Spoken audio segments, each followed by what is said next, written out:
Yo, what is good, everybody? Welcome to another edition of the Phillies play-by-play. This time, taking on the New York Rangers for Game 2, live in Citi Field. So it's gonna be Aaron Nola and Jacob DeGrom going at it for. So overall, last night's game was amazing. Well, it was electric. So for the start lineup for the Phils, so let's bring up the official scoreboard of the Philly Sports Talk podcast channel. There we go. What's good, Adrian? What's good? What is good, Keith? What is good, Keith Conklin? So we got to stop leading it off. You got Hoskins hitting second, Alec Bohm hitting third, JT Realmuto fourth, Nick Castellanos fifth, Derek Hall sixth, Brandon March seventh, Nick Maton eighth, and Matt Vierling hitting the ninth spot for the Phils. It was electric yesterday, and that misses for ball one apparently. So a ball in the strike just had 100 at 100 at the top of the zone.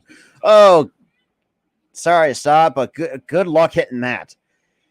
And the 1-1 pitch from DeGrom misses outside at 100. 2-1. Shout out to the four that's here. So this is his third start of the year, 1-0 record, a 10 and 2/3 innings pitch, a 2.53 ERA. And the 2-1 pitch misses down low, ball 3. 3-1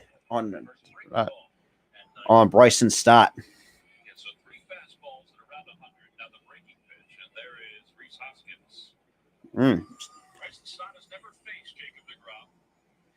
Man, good luck. And the 3-1 swing and miss for strike 2. 3 balls and 2 strikes. Okay.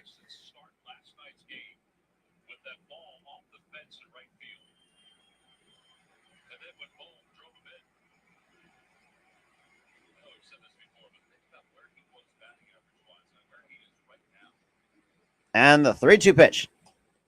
That's called strike 3.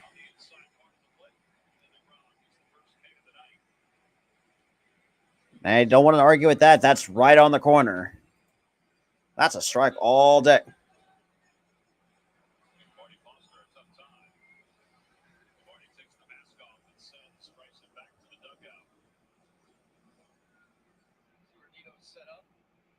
It's right on the corner.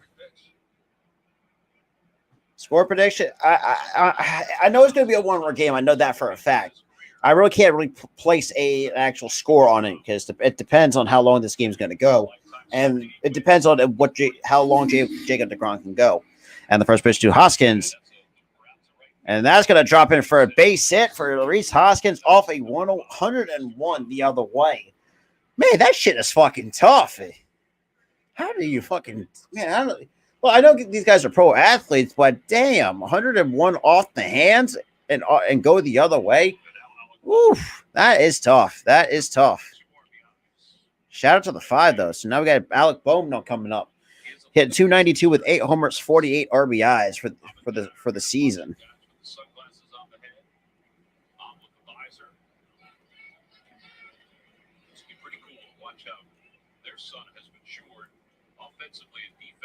And the first pitch to Alec Bohm from DeGrom. That swung and missed for strike 1. And a good cut, too, on that 100-mile-an-hour fastball.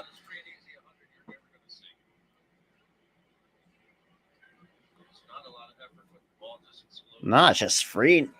And this is the thing what makes DeGrom disgusting. It's just he's just free and easy with it. And the 0-1 pitch. That's fouled off. No balls and 2 strikes. Looked like a slider at 94. I bet you just label that as a cutter. That is disgusting.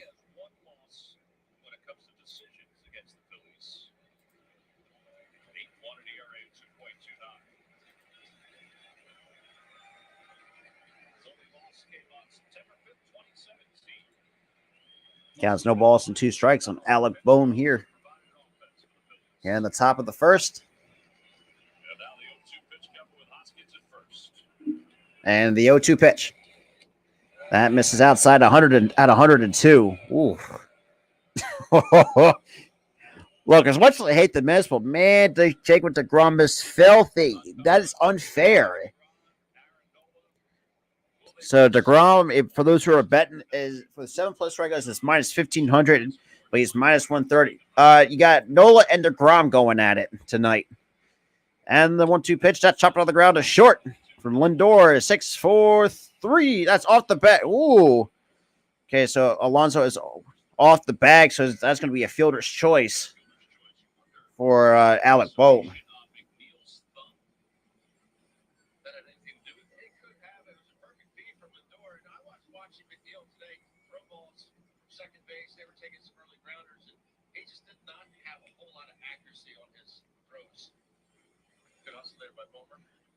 Plus, you got to think too. You still had that. Well, yeah, with the laceration, that's going to have a hard time gripping the baseball too when you're throwing it from second base. So now we got JT Realmuto, the number 4 hitter, now coming up with 2 outs here at the top of the first. So 263, 13 homers, 55 RBIs for Realmuto. And the first pitch. That's on the outside corner call. Strike one of the 93-mile-an-hour slider. That's unfair.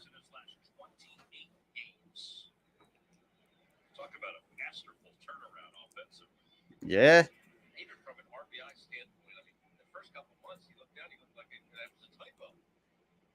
And the 0-1 pitch fouled off. No balls and 2 strikes. So that's back-to-back sliders. One at 93, and that time at 94.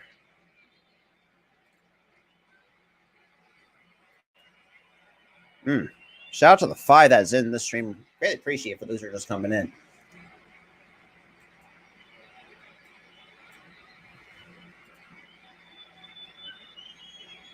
And the 0-2 pitch. And that's in there. Called strike 3. So Phillies go down scoreless. Like I said in my show, you gotta start grinding out at bats. The fact that Realmuto goes down easy, really couldn't not foul that back and just live to see another pitch. That was kind of disappointing, in my honest opinion, from JT.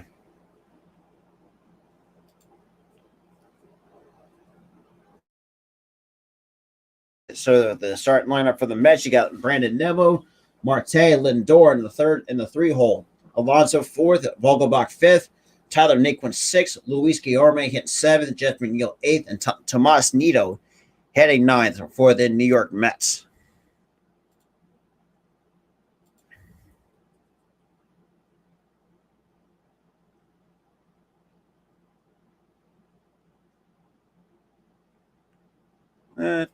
Yeah.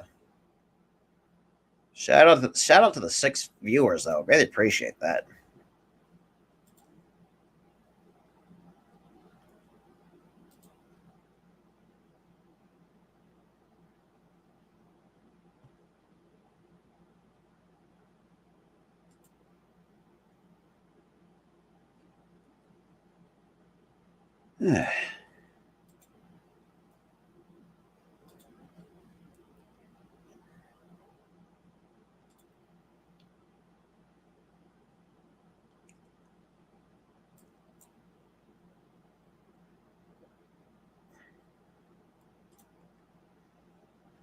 All right. Shout out to the 5 coming in. So right now we're going to the bottom of the second. Now Noel's going to take his chance against this Mets lineup as well. After the Phillies couldn't do anything right now in their top half of the first.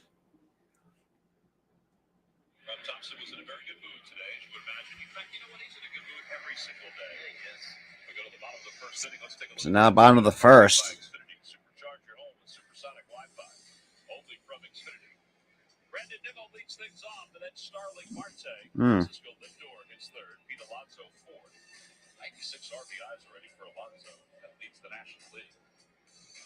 Yeah. Escobar, their third baseman, left last night's game. He is, according to Buck Showalter, 90% sure he's not available tonight. We were thought they'd make a roster move or two before the ball game, but they didn't. I thought they were going to. So now we got Nola making his 23rd start of the year, an 8-8 record, a 3.17 ERA, and 144 and 2/3 innings pitched with 157 strikeouts to 20 walks.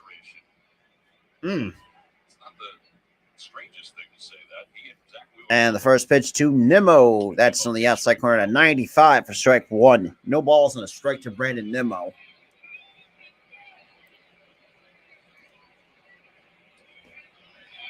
Last 53 innings here at Citi Field. He has an ERA of 2.72. And the 0-1 pitch. And that's popped up. Shallow center. Looks like Marsh is coming on. And no, Vera calls Marsh off. And we make the catch for out number one. So 2 pitches in, 1 out.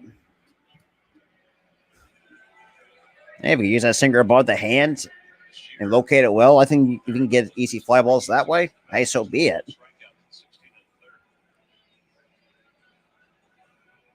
Shout out to the 6th, though, that's coming in. Really appreciate that.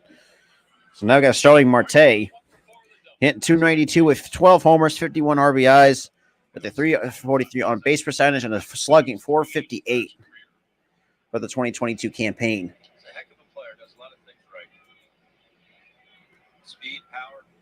And the first pitch. That's on the outside corner. Call strike one on the 4-seam fastball at 94.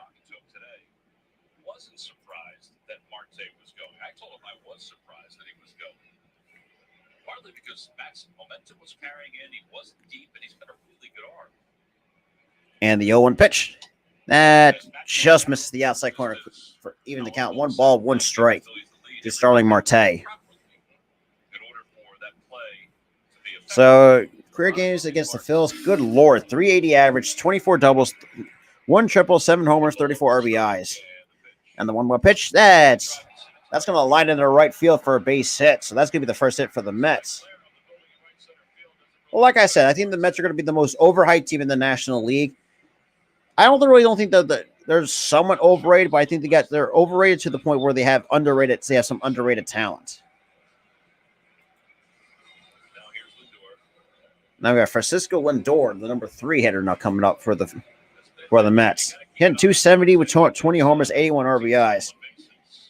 Like I said, and I even said this too about Lindor in my show earlier, that the fact that he turned it around after having a bad year and a year and a half, and then the Mets, even the Mets fans didn't want the Mets to even resign him, but it's kind of working out a little bit. And a throw over just to keep Marte close to first, because Marte can still steal bags. So Marte can still pose a threat on the base paths at this point of his career. Lindor's had a solid year for the Mets. 81 runs batted in, and he's tied for the most RBIs for a shortstop in Mets history. Time with Jose Reyes. God, Reyes was underrated as hell. But the first pitch misses outside, 1-0 to Lindor.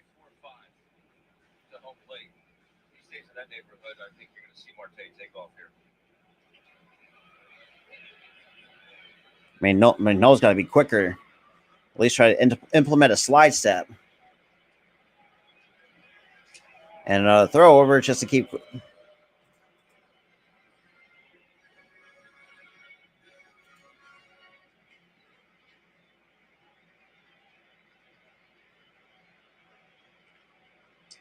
is tied for 5th in Major League Baseball in runs scored. Switch hitter batting left-handed. And another throw over.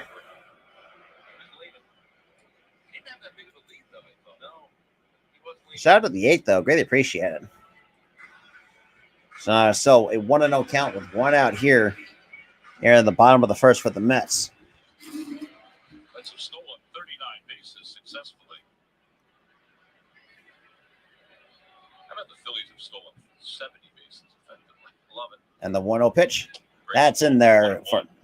And even a 1 ball, 1 strike on the curveball to even the count on Lindor. That's where Aaron's ability to mix those off-speed pitches in behind the counts really favors him. Not a whole lot of guys can do that. Well, the other part too, just the lack of predictability. And the 1-1 pitch. That's in there for a call, strike 2. He wasn't ready to hit, so it's 1-2. Aaron quick pitched him. Well, you got to be quick because Marte can, like I said, Marte at this point of his career can still pose a threat on the base paths. Less and less. They would like to keep him on the third base side of the diamond instead of the second base side in these situations. And the 1-2 pitch that misses outside, 2-2 on Francisco Lindor. No play combination tonight. gets the start of Nick Maton. Melissa Guerrero gets the day off. This is a planned day off. In sequence, he played 3, took a day off. Now played 4. They'll give him a day off. And another throw over just to keep close, Marte close at first. But gets him back in there with no problems.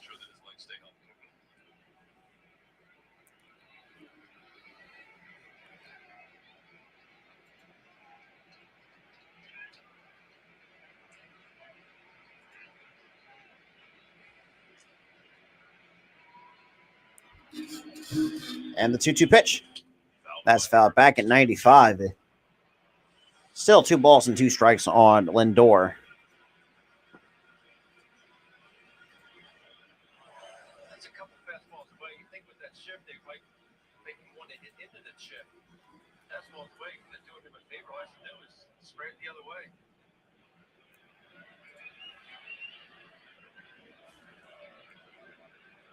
Count still 2 balls and 2 strikes on Lindor. And the pitch. That's strike 3 called, and that's going to skip by. So Marte goes to third.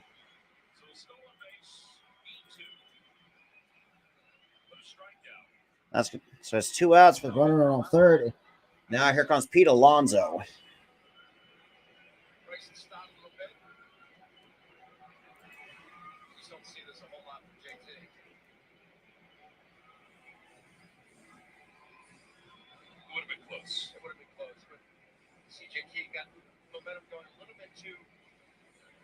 Too much towards third base. I just want to make sure you kind of shout out to the 8th, though. So now we got 2 outs here. That's the bottom of the first. Now we got the polar bear, Pete Alonso. He's been hot since the All-Star break. And the first pitch. That's at the knees at 95 for strike 1. That's a good look. That's a good pitch. So 281 average, 29 homers, 96 RBIs for the polar bear. His rookie year was really fun to watch. Not gonna lie. And the 0-1 pitch. That's to and that's going to drop in for a base hit, and that's going to be the first run for the Mets.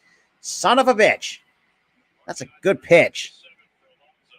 That's RBI number 7. Or, I'm sorry, 97. It's just like, geez, why don't I even say... I had the 7 right, but I forgot to add the 9.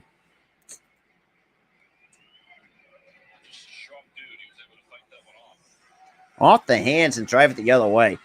Like I said, that's really tough to do without shattering your bat.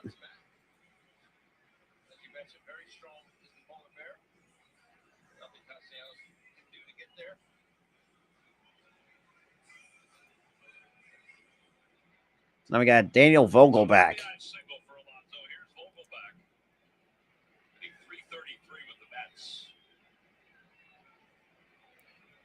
And the first pitch on the outside corner misses for ball 1.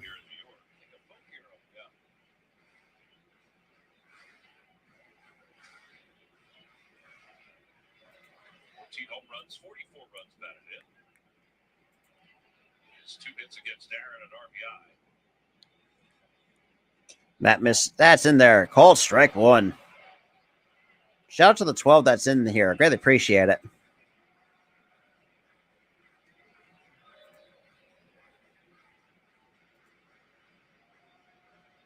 So it counts even a ball and a strike on the Vogelback.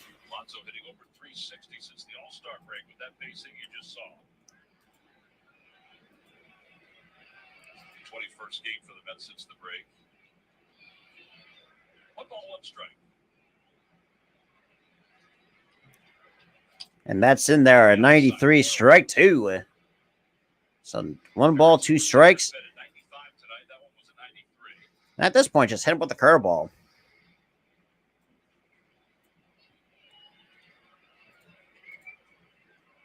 Shout out to the 10, though. 7 from the YouTube page on the Phillies Sports Podcast YouTube page. Really appreciate it. And the pitch. That just misses inside to even account 2 balls and 2 strikes. Down 2 balls, 2 strikes. Love to see him double up in there. As a hitter, you're thinking, there's no way he's going to come back in there again. It frees him. Tyler Naquin waits on deck. Scherzer watches from the dugout. And the 2-2 pitch. That's fouled off. Still 2 balls and 2 strikes.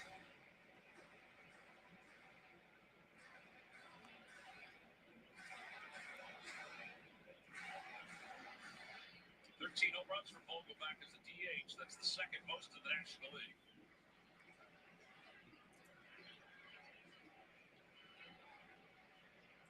Aaron trying to get through this inning. Allowing just the 1 run. This is the 19th pitch of the inning for Aaron. And the 2-2 pitch. Ball rolled on the ground Into the shed. Maton has an easy play. Okay, that's not too bad. Not too bad. Just the one run, 1 strikeout for Aaron Nola. Well, at least couldn't be worse than that. So top of the second we go. But the Mets now up 1-0 over the Phillies.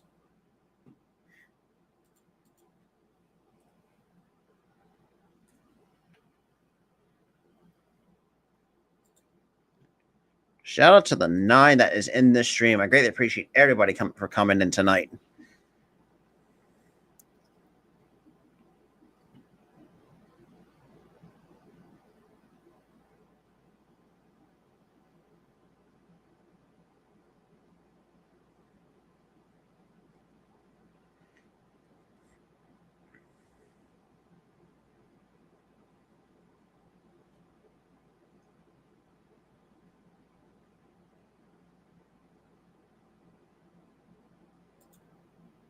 Shout out to the 11. Greatly appreciate for everybody coming in as well.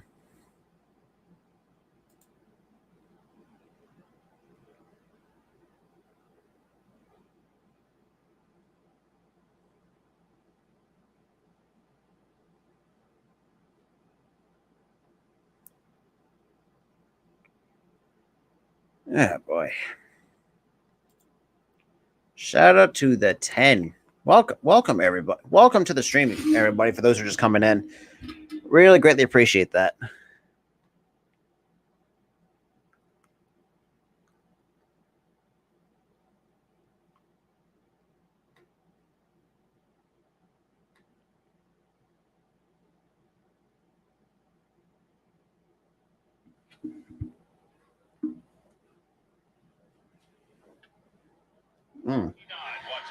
Some pulled pork nachos. God, I could use some. Damn. Blackout and other restrictions apply. Visit MLB.tv for details. Kyle Schwarber took batting practice today. He seems to be progressing, according to Rob Thompson. Rob said he just wasn't available. And the first pitch to Castellanos from DeGrom. That's on the outside corner. Call strike 1 at 97, which is.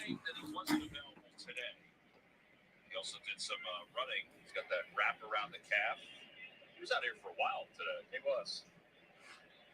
Counts no balls in the strike to Castellanos. And the pitch. And fouls back a 99 straight down the chute. No balls and 2 strikes.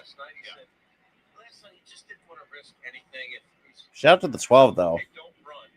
But if you get in the heat of the battle and you hit a ball, you smell it hit, or you try and stretch a single and double, all of a sudden, then you're on the shelf for a while. You need him for the long haul. And the 0-2 pitch. That misses on the outside corner. It had 100. 1 ball, 2 strikes.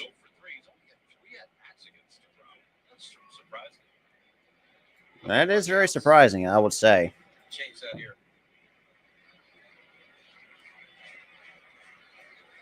And the pitch. Swing and a miss, strike 3. I will say this, too. I like DeGrom. Don't get me wrong. The dude's fucking disgusting in terms of the talent.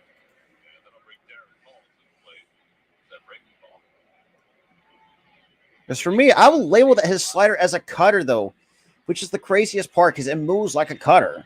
Not like, I mean, he has cutter and the slider have the same movement, but I don't know. Like, it's really, it's disgusting. I got Derek Hall. And the first pitch misses inside at 100. Hey, I didn't see anything. Like I said, I like the games we do have play when we play against DeGrom. Don't get me wrong. And that's swung and a miss at 100 and up in the zone. Even to count 1 ball, 1 strike. Eric said he'd like to drill out the middle of his bat, maybe take about 10 ounces out. He said not to cork it, just to make it lighter against the drum. And the 1-1 pitch. That misses for ball 2 at 100. So 2 balls and a strike against Derek Hall. In fact, the next 4 hitters are facing him for the first time. And the 2-1 pitch. That's swung and a miss, strike 2. Not getting the front foot down soon.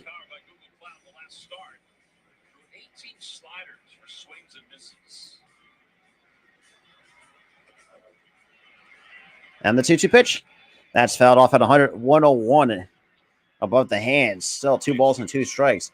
Let me correct that. Baton has 2 at-bats and an RBI. They discounted the Phillies. Shout out to 13. And the 2-2 pitch misses inside, 3-2. Good take. He saw that run out of the hand.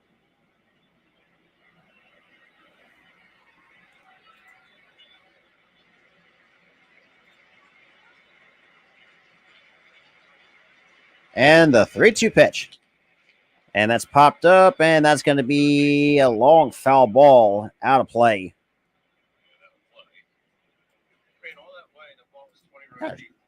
And that's the thing, too. With guys like DeGrom, just shorten your swing. Plain and simple, no matter what team it is. Even though you do shorten it, you still can't fucking hit. Like, you just put them like on a several put them right down the middle, and there's no not going to hit it. And the 3-2 pitch once more. Swinging and a miss. Strike 3.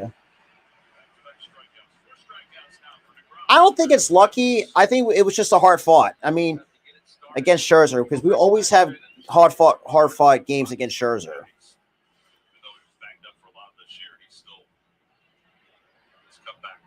That's 2 outs here in the top of the second. Mechanics are flawless. It's been $1,500 to win 100.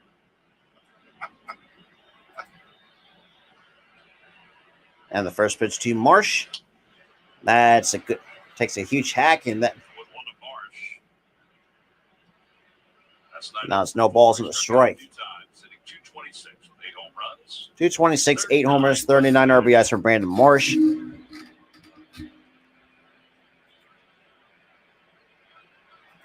I would disagree. Politely.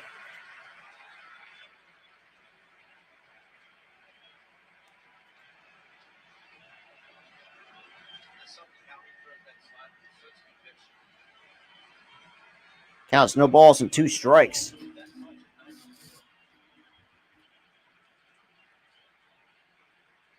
And the pitch. That misses down low, ball 1. 1 ball, 2 strikes on Brandon Marsh. This weekend are wrapping up a stretch of 12 straight games against the National League East. 8-2 so far during those 12 games with these 2 to play.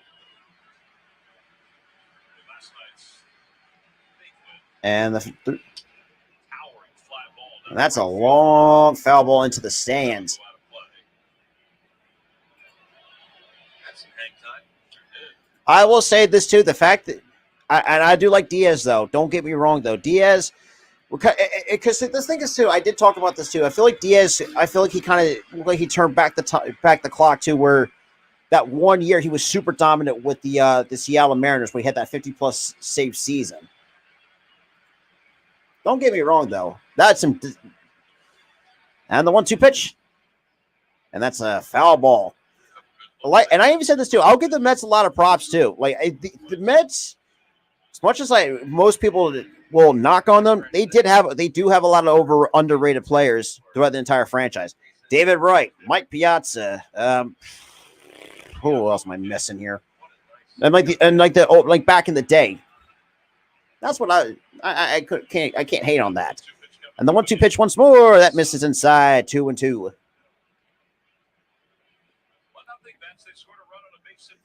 See, that's what I find that's the crazy part, though. Like, it's like, because it's similar, but it's much more. He's more font refined in his mechanics, which is disgusting. I think it's his brother's also disgusting as too. And the 2-2 pitch. That's swinging to miss, strike 3.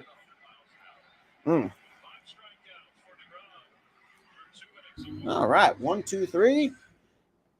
Man, 100 miles an hour. Jeez, I would see that in my lifetime. I would agree with that. Like, I would never hit that in my lifetime, because that's like a blur. Well, shout out to 15 though. I greatly appreciate for those who are just coming in as well. So now we go to the bottom of the wrong button on my other computer. Boop, boop, boop. TOM. Don't. Shout out to 13. Well, still, I mean, I think Diaz. I feel like Diaz is underrated. Now, I will say too, man, and the fact that I think at one time, because this is the crazy part too. I see it from a pitching mechanic perspective. As a pitcher myself, like, I see a lot of things. I really don't nitpick as much, but I will see like if I remember the down years of Diaz, and a lot of times he doesn't drop his arm angle, like he's not doing this, doing that. It's these little things that would make a lot of difference to make somebody much better. Now, I will say too, if it's also being you're fully healthy, it could also play a factor into that as well. Plus, also the coaching change and stuff like that, yada yada yada. Hey, but I appreciate it though, man. I mean, look, as much as I don't. Because for me, I really don't troll the Mets as many others, but I give them Mets some respect. I still think, for a team that had now this is where it annoys Slim crap out of me as a baseball fan, even though I'm a diehard Phillies fan. If David Wright could have not had those injuries, dude's going to be one of the greatest third basemen I've seen play in the Mets uniform, hands down. Because I think overall, I mean, look, Mike Piazza was great too back in the day with the Mets. Because even though behind my green screen, I have a picture of him as well. Because was one of my favorite players growing up. But yeah, yeah, and that's the thing too. Like, also getting adjusted to some of these bigger markets, like Boston, Philadelphia, New York, wherever the case may be. It's hard. It's really hard to get to really figure things out. So I think overall, Diaz has done a good job of that. It just felt to take time. And the first pitch, chop foul. We got Tyler Naquin. No balls in the strike. Oh, damn.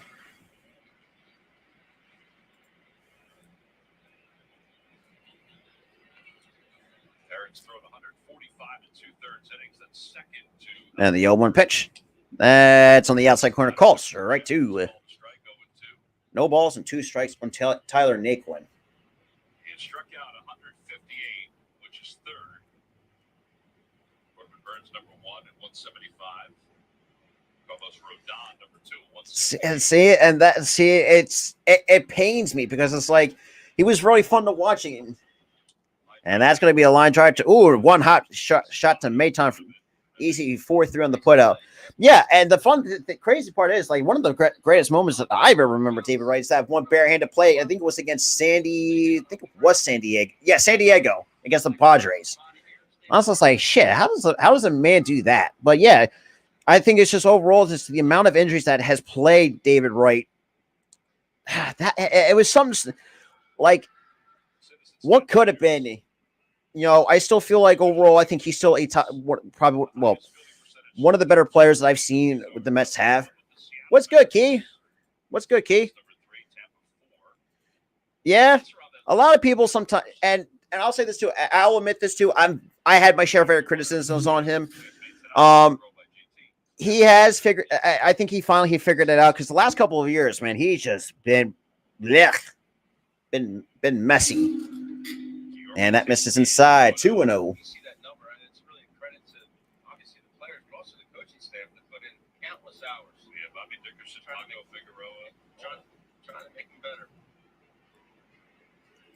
saw Paco with Brandon Marsh. He was out there for an hour today.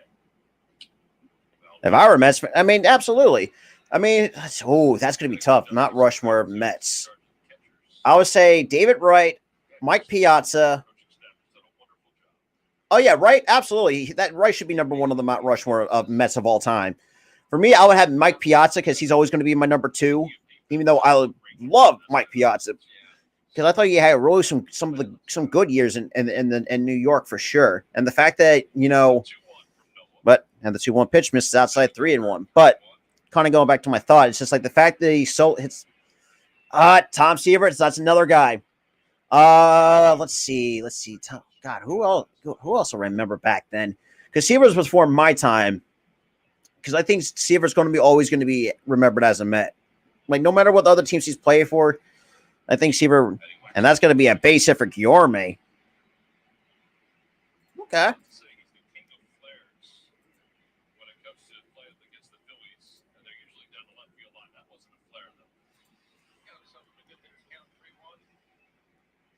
And he gets just a sinker right above the hands. Somehow just Hernandez. Absolutely. I would definitely make an argument for Ron Darling, but you could definitely put Keith Hernandez up there. But like I said, because some of these Mets, like Seaver, Darling, Keith Hernandez were all before my time. So I remember the days like David Wright, Mike Piazza. Who was there was a few. Jose Reyes. That was another guy that was very underrated as a Met. And that's fouled off. No balls and a strike to Jeff McNeil. Really forgot it. That makes sense. Makes sense.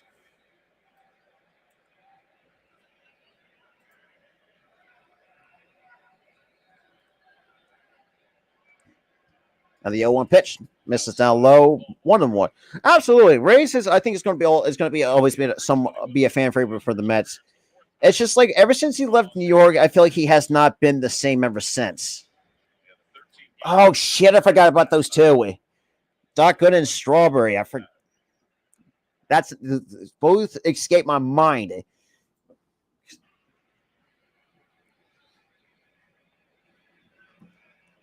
And the 1-1 pitch.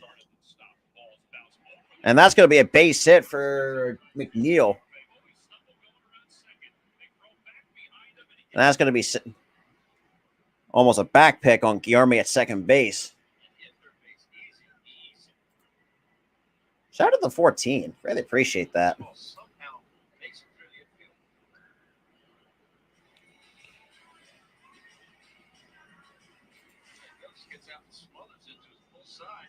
Just over the outstretch of Reese Hoskins. Mayton can't get there.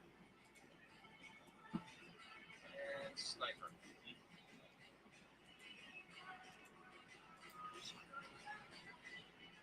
All right, so now one out, runners at first and second for Nito. Now I got Tomas Nito. Hit 227, no homers, 19 RBIs.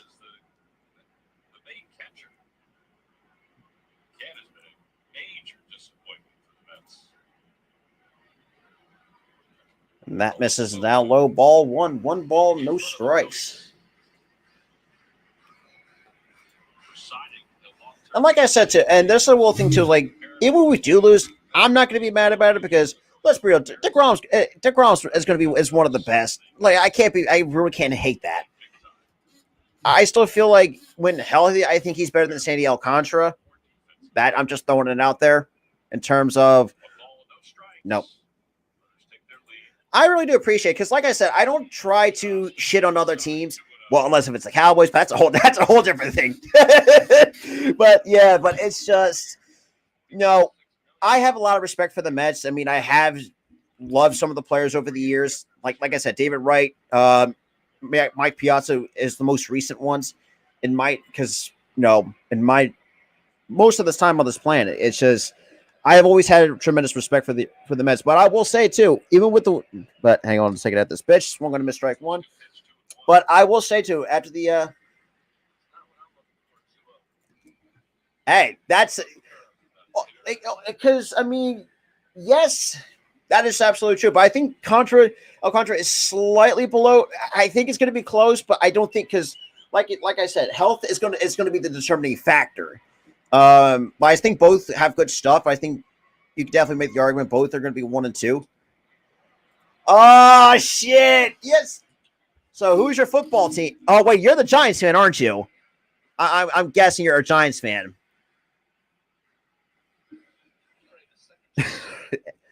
Damn. Okay. So it counts 2 and 2 on Nito with Nimmo on deck. Now I will say through the fact that Nimmo isn't the fact that he came out of the state that didn't really have it, and that skipped in the dirt. 3 and 2.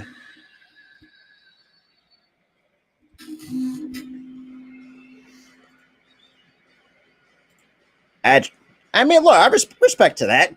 But I do like Evan Neal, though. I think that kid's going to be special. Kayvon Thibodeau is, well, I know it's just preseason, but still, I thought he could have shown a lot better than what he truly is. I'm going to keep it real with you. I really do think that. I think Kenny Galladay is still a decent receiver, but I feel like it's just like the Giants, and that's popped foul. Still 3 and 2. But I still say that the Giants, let's be real, overpaying for someone like Kenny Galladay.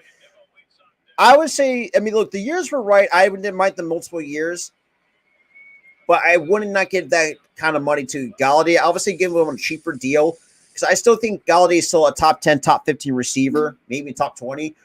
And yeah, Tony would be good. Okay. So I mean, just, yeah, Kenny Galladay just, yeah. And the 3-2 pitch. And calls strike 3 on the backdoor curveball. That's second strikeout number 2 for Nola. I mean, so far, I will give the Giants a lot of props. The fact that, and let's be real, and I was one of the people, we don't hate the Giants. Like I'm very good friends with a lot of Giants fans, and which is crazy enough, my grandmother is a Giants fan. She loves Lawrence Taylor. She always loved the big LT. But, and I talked to a few, and the fact that I was one of the people saying, I think the Giants should just clean house. Because the fact that you should get Joe Judge as the head coach, it's like, what is this? And that's going to be a dribbler. And JT will make the play. That's going to be out number 3. Absolutely. And don't get me wrong, though. Look, I'm trying to think. What are the draft picks did the Giants get? Because I know there's some are going to be underrated as fucking hell. I know that for a fact. So top of the third we go. Oh damn. Top third we go. Google and damn. No, not schedule. Draft picks. Shout out to 13, though. I greatly appreciate for those just coming in. So I feel like the one, yeah, and which is and look, I mean, she doesn't watch football as she used to, but she has grown up through the era as well. I will say too, the one receiver I feel like that was a bit of a reach for the Giants was Wan'Dale Robinson. Because I don't know. I feel like you kind of went with another offensive line with the second round. Who was the safety? Who was the safety? Oh, Dane Belton out of fourth rounder. Oh yeah, no one's going to be like and the fact is which is crazy looking at it. And some of the games I've watched over the years. Not just in football, or just in football in general. The fact to say, this guy's going to be like the next big thing. It's just like, no. Think about with LT. No one's going to be like him. Same with Michael Strahan. It's another guy that I felt was very underrated with the Giants, and that was Michael Strahan. I mean, Kayvon Thibodeau and the Evan Neal pick. I like those for sure. I like the third round pick, Azidu. Okay, get a nice corner. But the Wan'Dale Robinson for me was a bit of a stretch in terms of, look, taking a receiver second round, it may not seem as a stretch, but someone like Wan'Dale Robinson, the way that I want to have to talk to ECG on this one. Oh, absolutely. Absolutely. No one's going to be like LT or Michael Strahan anymore. That's swing and a miss. Oh, dirty slider. It's just, I don't know. It's just like these guys nowadays. It's like you don't, and the fact that looking at especially one of. Hey, good evening, Earl. What is good, my guy? Hope everything is doing well. Now it's no balls and 2 strikes to Maton. Like I said, I'm not going to be mad at this loss because number one, it's Jacob. This is Jacob deGrom we're seeing right here on full display. And now the 0-2 pitch coming. Grounded foul. And that's a foul ball. Wraps up into the netting off the first base side. And which is, I would have done that too. Like that would have been like Wills for the second round pick. I mean that seems reasonable. That's what I would if I were the Giants. But I guess they're going to see what Brian Dable sees, and that's swinging to miss strike 3, and that's disgusting. Hey, that seemed like a smart thing to me. That's what I would, because you really think about it. Because like the pick, Kenny Pickett, I feel the Kenny Pickett to the Steelers was obvious for one reason, because that he went to Pittsburgh, University of Pittsburgh. But yeah. So last time it starts against Philly for DeGrom, 2-0, 45 innings. Oh God, keep the goddamn graphic up. Jesus Christ. So, and the first pitch is in there at 99. They averaged in those first 10 starts, the Mets did a little more than 6 runs of support per outing. So that's significant. Yeah, the Wan'Dale Robinson would have been a reach. Because for me, like in that spot, I would definitely would have. Exactly, that's what I'm saying. It was a bit of a stretch. It's like if Wills was still on the board, and like say if nobody took him early, I would say the Giants would. Yeah, the fact that's. I mean, I'll definitely make the argument and say, look, it's just like if the dude can't stay, because when DeGrom is healthy, he's, let's be real, fucking unhittable as hell. Not gonna lie, but I still feel like the injury bug to see that, and that worries me sometimes with DeGrom though. Dude's a special talent, and Barron chops on the ground to second.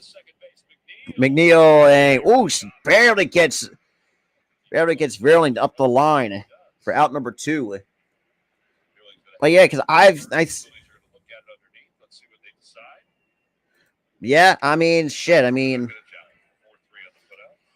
I'm honestly, look, as being a huge baseball fan, but shit, I'm really looking forward to football season because I really like what not just my Eagles. I like what the Giants put on the field, especially their first and second team. I think their second team's got something going. And that's in there. An 84-mile-an-hour curveball. That's an interesting thing to look out for. Okay.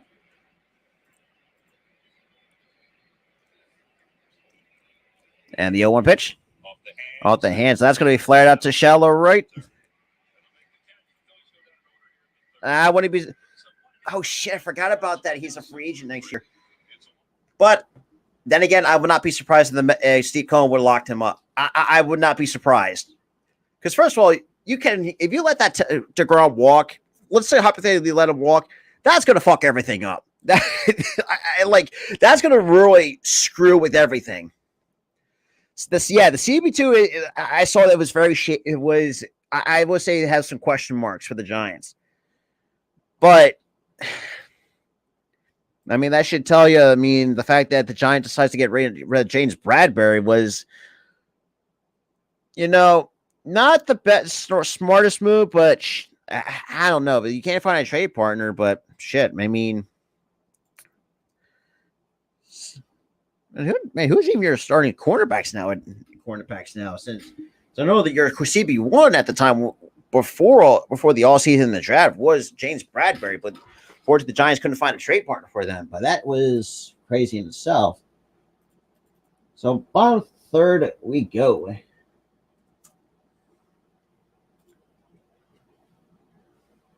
But yeah. Overall, man, look, I mean, I enjoy doing the finally get some Eagles content back because man, that's been really dry on the channel ever since last season after the NFL season ended. Man, I mean, look, it was boring to say the least, but shit, I mean, the only one that kept some some new fresh viewers in was the USFL. I mean, that was pretty fun to watch, in my honest opinion. XFL, I'm kind of 50-50 on it, but I will still do some games though for sure. But man, God, can these broadcast stop showing some food? God damn, I'm getting hungry now.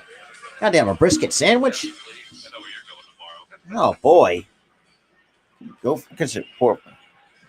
Shout out to the 15. I greatly appreciate for those who are just coming in. Really appreciate that. Now we got Starling Marte, and he is 1-for-1 with a single back in the second, I think.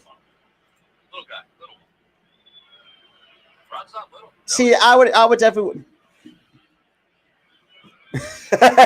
Yeah, I mean, if they didn't show the fucking brisket sandwich on TV before the sort of bottom third, shit, I wouldn't be so fucking hungry. And the first pitch to Marte misses a bit outside for ball one. See, I feel like that's a little bit that's reasonable for DeGrom, and I feel like, and not just for DeGrom, I feel like it's smarter based on the fact that DeGrom does have a bit of an injury history, and let's be real, if he would stay healthy for most of his career, I would definitely give him a huge bag for sure. But then again, with him being with the Mets under the will pump. Yeah, and that, like I said, and I even talked this on my show. Like, that's always been the biggest problem with the Phils. It's like we have a hard time, overcoming that. Oh yeah, you saw it too. Oh man. But yeah, Lou, that's a good point because I did touch on it that without Harper, it like most of the time it's like last couple of years always marked the end of our season because Harper's just one of those guys that pretty much was the leader of this team, even in the locker room. But absolutely, I mean, look, the Phillies are trying though. I mean, we have some guys stepping up, but man, the fact you can try to step up. That is true. Not just the Mets. I mean, there's some other teams that have some free agents decides too, which is going to be interesting. Well, so apparently he went around. That's strikeout number 3 for Nola. It is remarkable that even if he doesn't have the command that he wants with his fastball, that he can still do everything he can with that curveball. At will.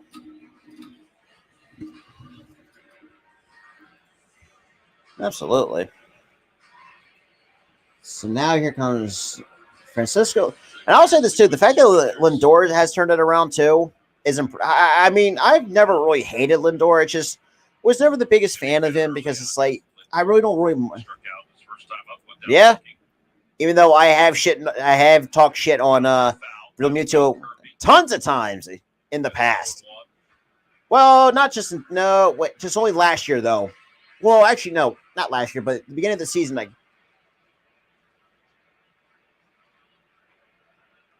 I will say this too, man. If we do lose, look, GG's to the season series though, and the fact that it took an ownership change, coaching change, it really does make a difference. So Lindor to the left, and Villar's going to make the catch for out number 2. I will say this too, man. This would be a fun. If this was in the playoffs, man, this shit would be absolutely electric. Don't get me wrong. I think this is going to be a fun playoff. If the Mets and Phillies play the playoffs, let's be real. I think that's going to be a fun playoff series. And we'll care what anybody says.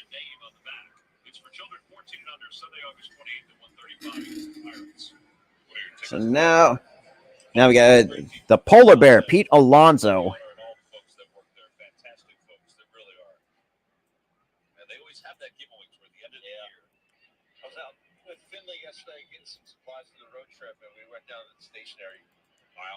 And the first pitch to Alonso, that's in there for a call strike on the first pitch curveball.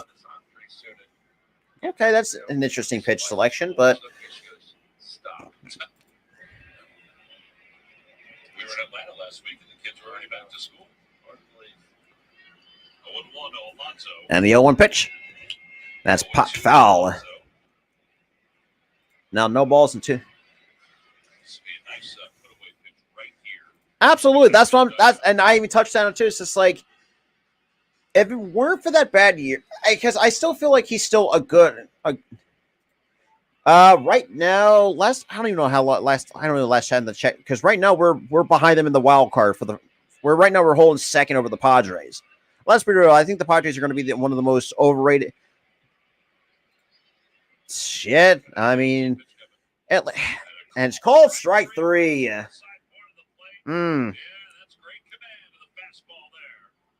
Yeah, I feel like sometimes some Atlanta Braves can really shoot their shit a little bit. But overall, back in the old days of the Braves, I mean, you got to at least realize. I mean, they had some pretty good players back in the day. Tom Glavine, Greg Maddux, John Smoltz. They got Frederick Griff. Chipper Jones was very underrated. I mean, you had catcher. Who's their catcher? Fuck. Catchers. Oh yeah, it is. Yeah, and adjustment is not just in New York, but any other place too is key. Yes, but that's going to be we do have. Well, I don't think that's going to happen because we have Wheeler for Game 3, which is also going to be very interesting because it's like, how's the New York crowd again? Yeah, absolutely. Well, I still feel like, and there's some really Javi. Oh God, I forgot how. Wait, Javi Lopez, man, that's the one name that does not come to mind. That's the one name that does not come to mind to me. I remember like days of Fred McGriff, Chipper Jones. You had Tom Glavine, Greg Maddux, John Smoltz. Just that entire. Yeah, I mean, we saw with Joey Gallo fucking struggled with New York. Went to another bigger market with the LA Dodgers. For some reason, I don't know. It's really weird to see that, but yeah, I mean, other than that, it's just like overall, man. Geez, there were some very underrated players back in the day. Really, that's very interesting to hear that. .com to find your 2022 RAV4 Toyota today. Toyota, let's go Phillies. Top of the fourth inning, it's 1-0 Mets on top. That's very interesting to hear. That Syndergaard's they loved the Mets fans loved Noah Syndergaard than Wheeler. That is very interesting, to say the least. I would thought at least both of them would at least get some love. But apparently, I guess according to the Mets fans, I guess not. First pitch misses outside at 98. 1 ball, no strikes to Hoskins. Hey, yo, what up? What up? Appreciate you tuning in. I don't think I've ever seen that Blue City. Same pitch, same spot. That's it. Then there for a strike. Let me take a look at this.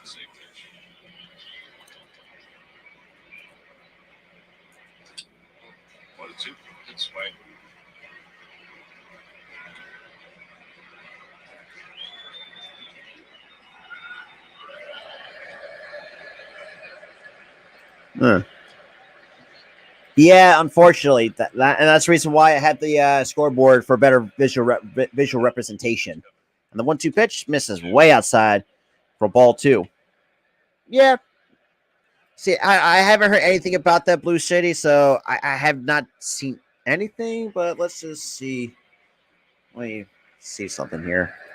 Nah. And that's it. Nemo to the track. Okay, yeah, that makes perfect sense.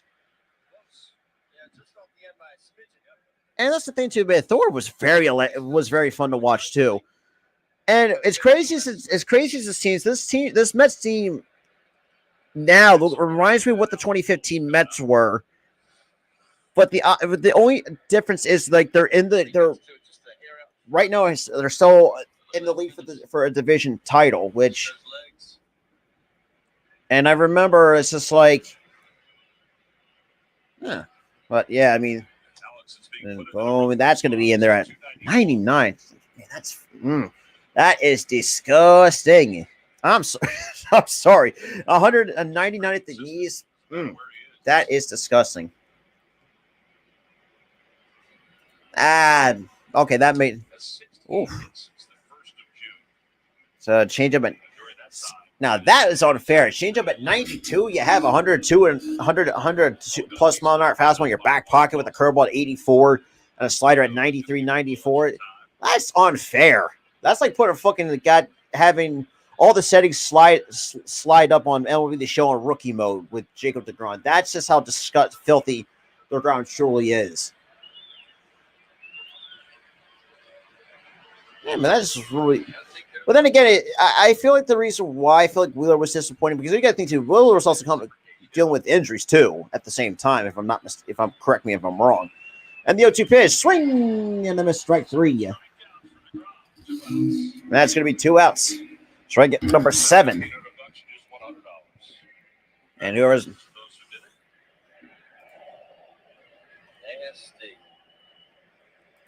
right. But still, I thought it was one of the better, a good year for the Mets. I don't get me wrong though. No, wait a minute. No, 2015 was there. Okay, no, never mind. I was thinking of the 2016 Mets. Son of a bitch. That's that was the 2016 Mets. Oh Jesus Christ! I fucking remember that. Yeah, that is true, and that's something that I feel like what could have been.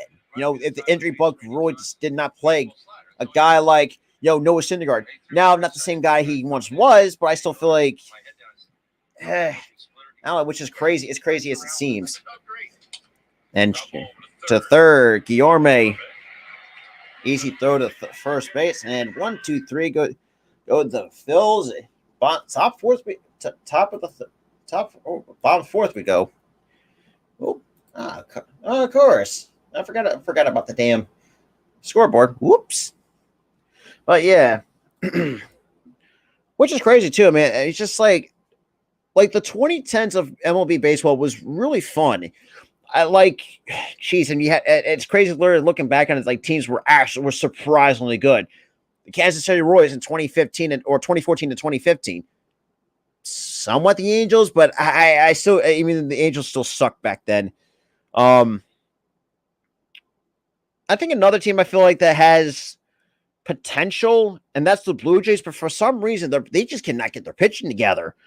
Like Barrios has just been off. Well, has been on and off this year. Kikuchi is complete garbage, and the fact that they can get paid more like the 24th most richest contract for a pitcher for a guy that just really cannot do anything, just cannot be consistent, which is crazy in itself. But it is what it is. But shout out to everybody that's been coming in. But I greatly appreciate some Mets fans coming through. It's been a while since I have any other fans of other MLB teams coming into. Like I said, it's been a while. Well, actually, yeah, it's been a while. It's been a while though. And this too, like I have done some and I got a couple of market games coming up too as well. I got the Blue Jays and Yankees coming up on the 19th. Well, and we'll see what happens as well. I mean, I got other Phillies games I'm doing as well. A couple of games against the Reds. When they're home against Cincinnati for 2. Well, technically it's a 3 game set, but I'm going to be doing those for 2. Obviously got Eagles preseason for week 2. That's going to be fun on the 21st.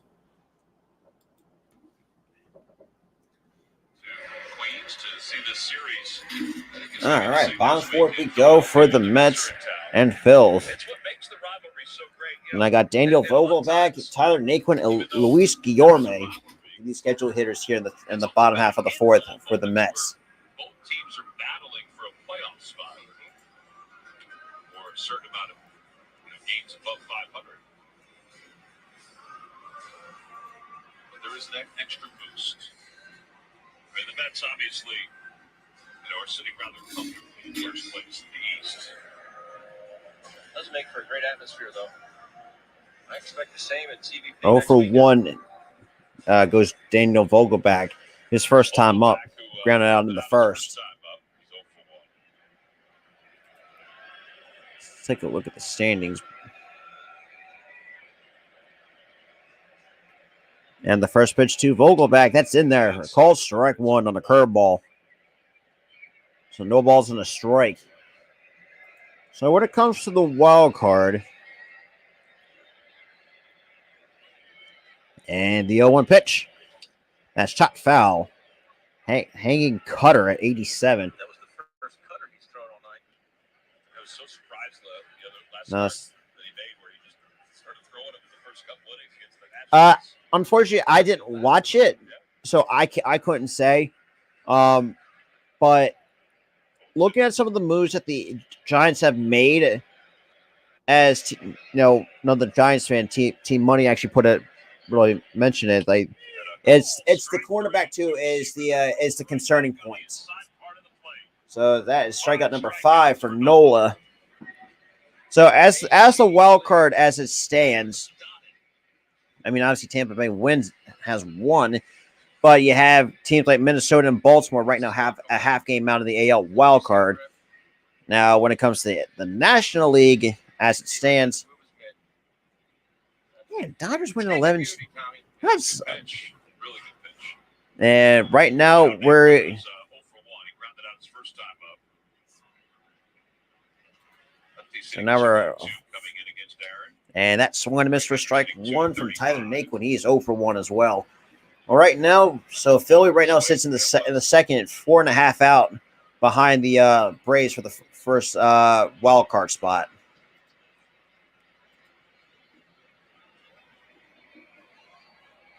And the 0-1 pitch. That's grounded out the first. And Reese got lucky, and that's going to be out number 2. So 1-3 on the putout goes Hoskins. Or sorry, goes what the hell? Goes Nola. All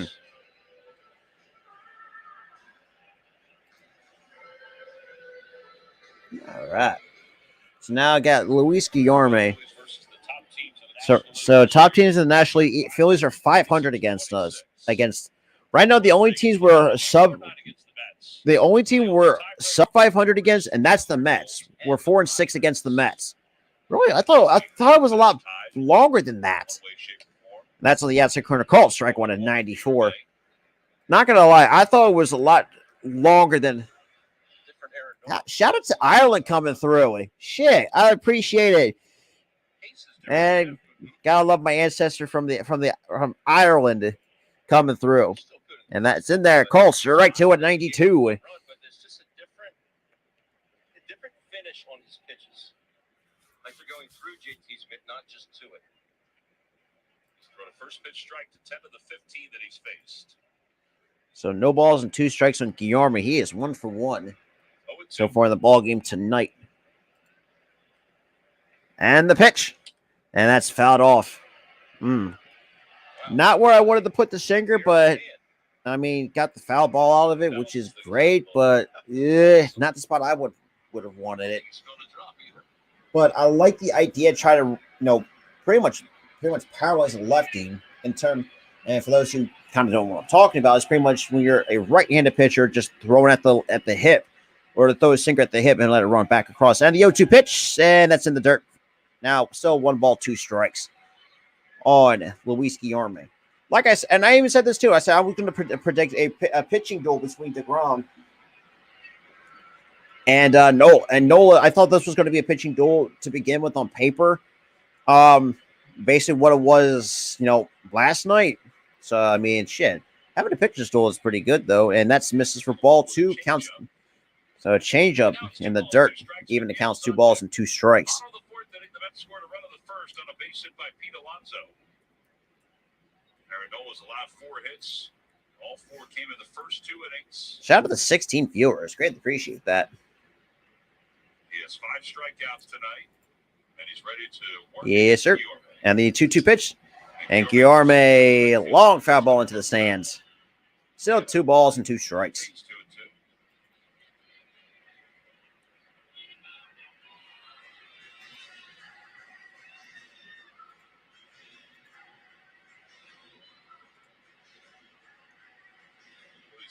Will wrap up their season series next weekend with those 4 games in Philadelphia.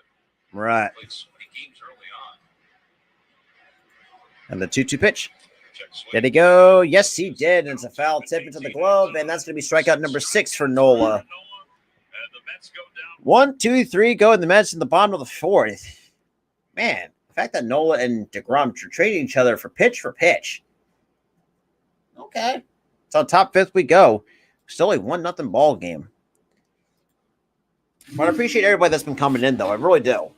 Like I said, too, even though, sometimes, I'll do call the game mostly, but I don't mind talking to you guys. I enjoy talking to those who want to interact in the chat or just, want to hear me ramble on and shit like that. So, appreciate it. I really greatly appreciate it. So, like as the pinned comment says, we're on the road to 1K, which is crazy enough. Being over on this platform for what? Soon to be 2 years coming in January. Which is another huge milestone in itself. We're going to be selling January 2023.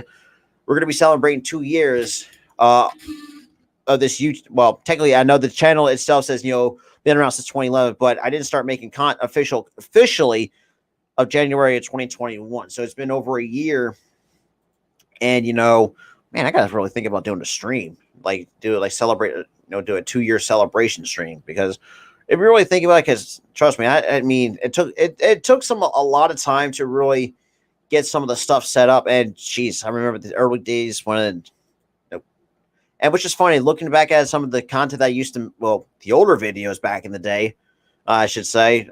Yeah, and the fact that I still get comments on it, it's like learning to speak. It's like, have you not seen all the shit, the other current video, the new updated setup and shit like that?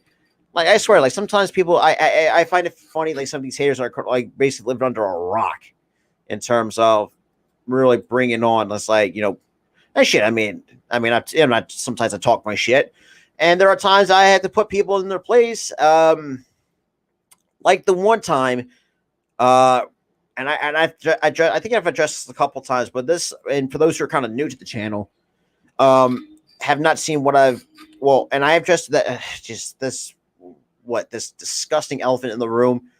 And what I mean by this, for those who've been know my one of my mods, BLSG, who been around the channel for a while, is no longer a mod and is no longer going to be on the channel because of a certain reason, which I'll get into a little bit after this first pitch. That's fouled back, so no balls and no strikes. But like I said, BLSG decides to, say, CD Lamb it calls CD Lamb mediocre, and there's a little bit of an argument ensuing. And basically, I'm giving you the Cliff Note versions of what happened. Basically, and scuffle went back and forth on Twitter. And like I said, BLSG did the unthinkable and dropped the N-word. That's 1 ball, 2 strikes. But yeah, BLSG decides to drop the N-word on a good friend of mine, and a guy that I know through my buddy Mitch Coffey, Boys for Life. And the fact, and the entire, not just the Cowboys community, even the Philly sports community went after him. Strikeout number 8 for DeGrom. But yeah, so that's pretty much the Cliff Notes version of what has, the disgusting part of the with a few a former friend.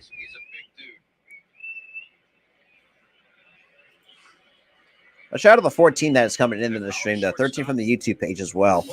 I greatly appreciate that. So now we got Derek Hall.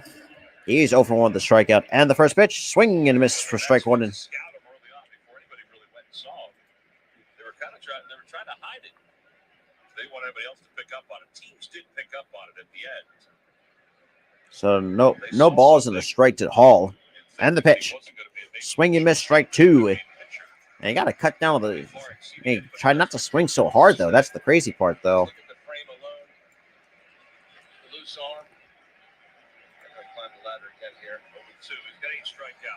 And the 0-2 pitch. And Nimmo was going to make the catch for out number 2. Shout out to 16 total viewers. Rather appreciate it for those who are just coming in. Just him, call the game or interact in the chat room on the side here. I greatly appreciate that.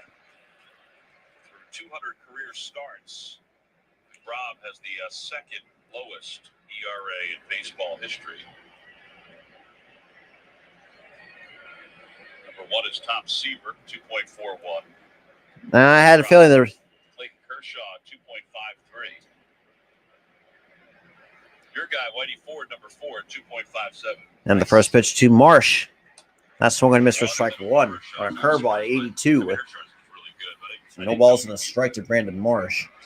So far, to balls to strikes, so it's 15 balls to 46 strikes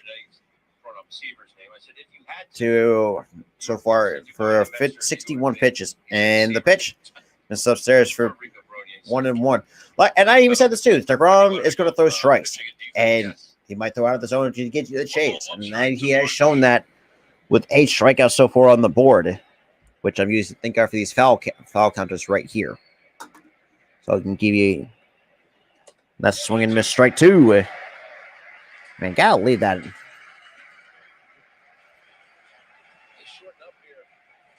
Yeah, because they're just you're swinging.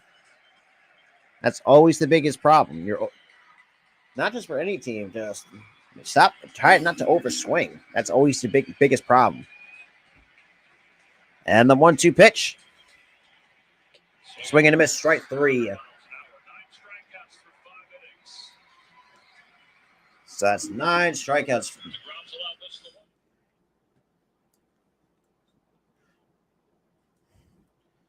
So 9 strikeouts through 5. Well, 4 to third. Well, technically 5, but oh well. So bottom 5th we go. Mets still up 1-0.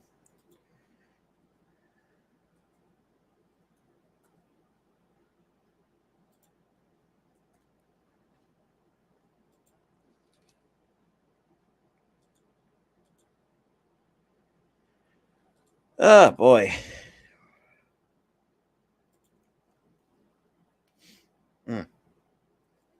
Damn, my fucking ear.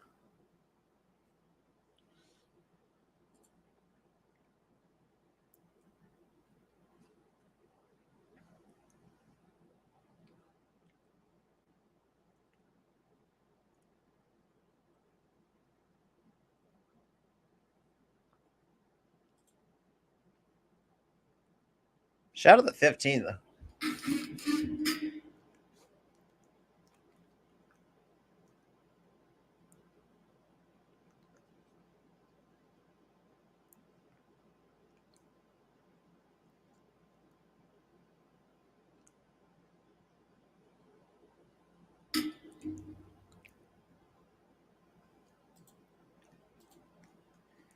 All right. I got to the bottom 5th. Was still, like I said, I had a feeling it was going to be a pitching duel, but shit, it's going to be being this close. What damn.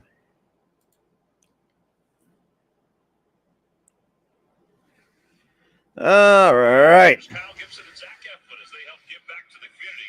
Fans are invited to play golf with Kyle, Zach, and other Phillies players like Bryce Harper, Nick Castellanos at the Swinging for Impact Topgolf charity event to benefit Kisses for Kyle and Help One Now.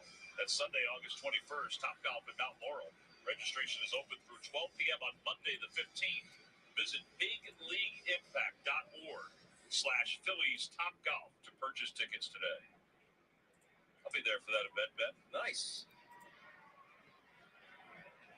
Is there any event you don't do? And the first pitch to McNeil. That's swung on a miss, strike 1. No balls and a strike to McNeil here in the just at the bottom of the 5th. Sure you were asked. I watched. McNeil singled his first time up.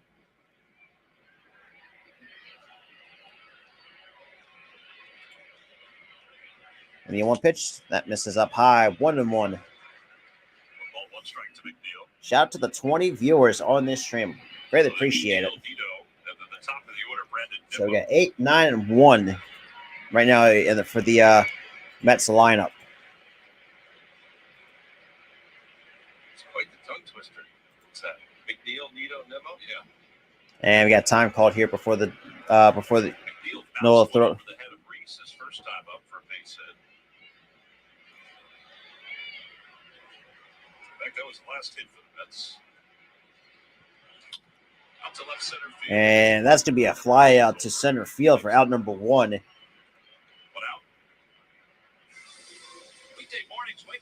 NBC 10 News today. More than just headlines, it's news to get you ready for your day.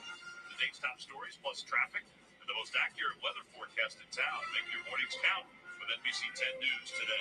Count on it. Shout out to the 19 that is in here, though. I really appreciate it. So now we got Luis Tomas Nido. He is 0 for 1 with the strikeout. Nido struck out looking his first time. And the first pitch to Nido. That's popped up behind the first base bag. Hoskins will make the catch route number 2. Second out. 10 in a row retired by Aaron.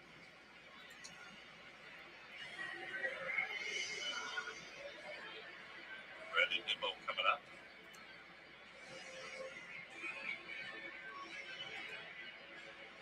This has been stellar. I mean, both pitchers. Exactly what you talk about when you talk about pitchers. Ain't that the truth? A lot of times it just doesn't pan out. Now we got Brandon Nimmo now coming up with 2 outs here in the bottom of the 5th. And the first pitch. There's a strike 1 at 93 across the knees. No, not down the count. Nope. 80 to 85 pitches. Well, So, even with all the strikeouts, he's been pretty efficient tonight.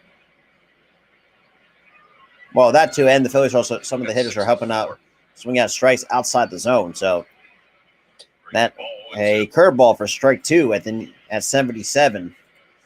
Now no balls and 2 strikes to Brandon Nimmo.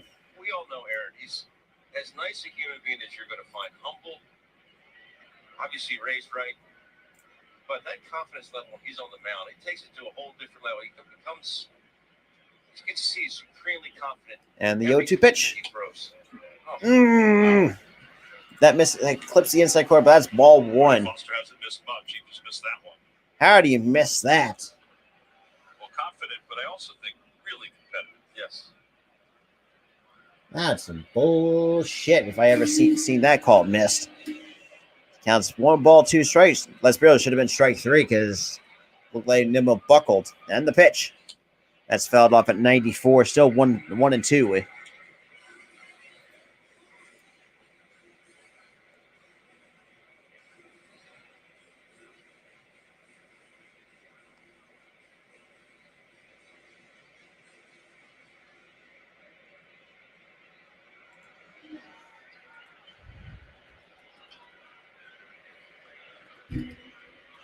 Change up in here. And the 1-2 pitch. Called strike 3. If a singer can't get it done, a changeup sure can get the job done. That's strikeout number 7 for Nola. Top of the 6th we go. Still a 1-0 game. Top of the 6th we go. Shout out to 15 viewers here in the stream. Greatly appreciate it. Oh, damn.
The 6'6" right-hander Ron Reed towed the rubber for the Phils on the way to 3 straight division titles, appearing in 21 postseason games.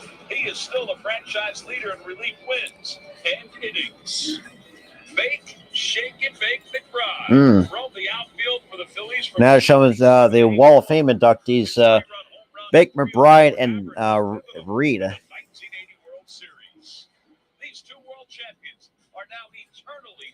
So Ron Reed from It's brought to you by it does have a World Series in his back pocket from 1980, which is good. That misses for ball one at 98 to Nick Maton. takes outside, 1 ball and no strikes. So 1 ball, no strikes here on the top. To start the top of the sixth. Phillies have 1 hit today. It's a And the first single bit, tie. and that's fouled off at 97, which is right now that's the lowest velo I've seen DeGrom throw, because I think 14 consecutive batters retired. I mean the lowest is 97, highest was 102, Choice with Allen off the bat of Allen Cole that erased Reese Hoskins. and that misses inside 2-1. So 2 balls and a strike on Nick Maton from Jake DeGrom. If this could be his last inning.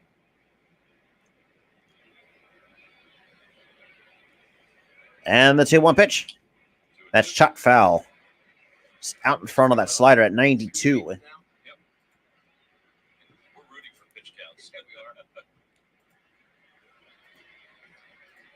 Shout out to the 10 still sticking with me. I greatly appreciate that. 2-2. And the 2-2 pitch. Fly ball center field. And the fly ball center field. And Nimble really doesn't have to move much to get it for out number 1. So out number 1 has been recorded here in the top of the sixth. One out, Matt Bierling coming up. And they got Matt Bierling at the top of the order That's for the what I thought Phils. yesterday about that play, at the play where he threw Marte out.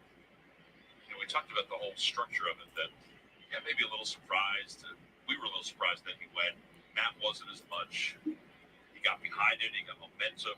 He said his favorite part about it was just how the dugout was just exuberant. I mean, they were out about. And the first pitch to Bierling. That's line to second on the hop. And that easy play from McNeil for out number 2. And it was true. If you see any of the pictures, and I think the pictures really do capture it. Our All-State Mayhem moment here is that play last night, 9th inning. And watch him. He's running in. He's got momentum, stops himself. Really had to stop on a dime. JT did a good job going up to get it, to come back, and just buried Marte. Well, that's what Nino didn't do the inning. Correct. The inning later.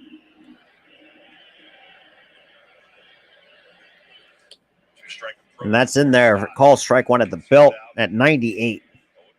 No balls in the strike. The big swings, they're just not going to cut it. Tag him. No shot. And the 1 pitch misses up high. 1 ball, 1 strike. What up, Daniel? What up? What is good? And then just airing it out.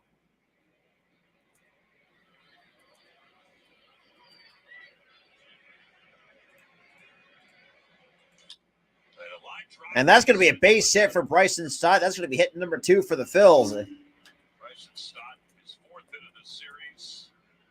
And they put DeGrom finally into the stretch for the first time since the first inning.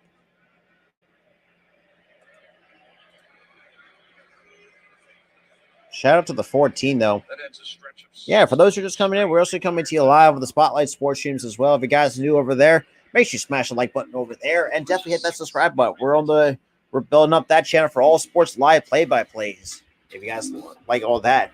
And also, check out everybody in the Spotlight Sports Network as well. Link is down below. Last time up, he's also signaled he's had some good swings. So 1 for 2. Think Stott's going here at all? And we got Hoskins. He's 1 for 2. I don't know. Reese has had some good swings against DeGrom. I'm not saying he's going to. And the pitch. That's on the outside corner. Call strike 1. Maybe with 2 strikes, he said it. I said it. Yeah.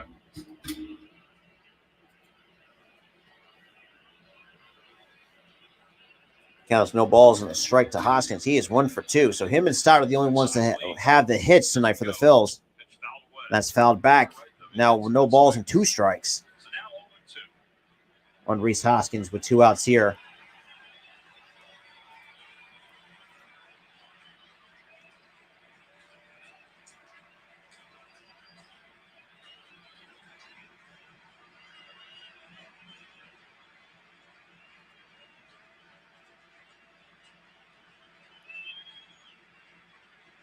And here comes the 0-2 pitch.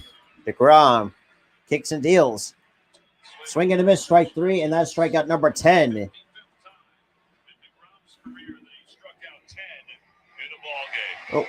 Oh, wrong button. Yeah, so bottom 6 we go, and the Phillies. And this is why I find laughable at some of these of the Phillies fan base. The fact you're going to overreact to a team that's number one, that's getting there's a pitcher's duel going on, and number two, this is a healthy Jacob DeGrom. As they said, the history does not bode well for the Phillies against DeGrom. Like, it's just like, use that common, like, think about that. And yes, we only gave him his first loss back in 2017. That was the only loss we've given him. But ever since then, he's pretty much been our thorn in our side. So I don't know what else to say. Like, it's ridiculous. I find it really ridiculous.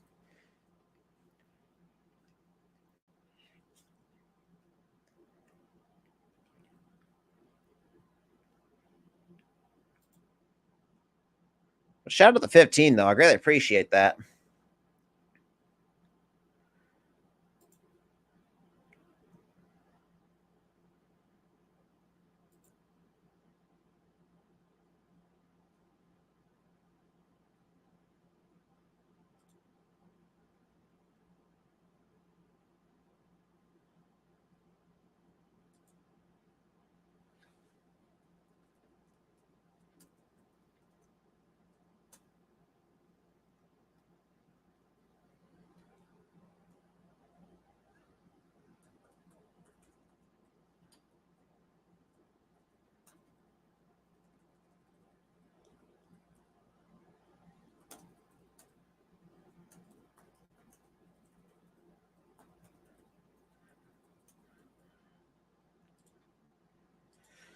All right.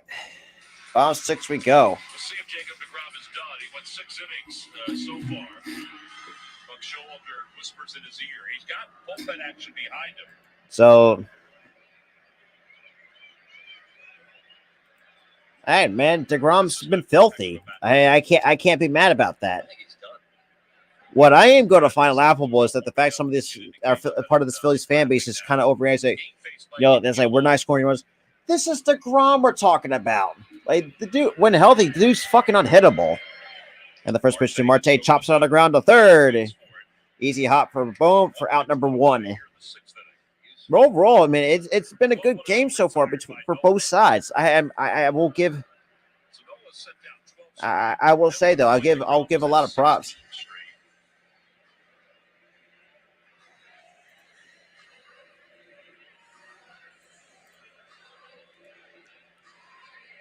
So now we got Francisco Lindor. He is 0 for 2.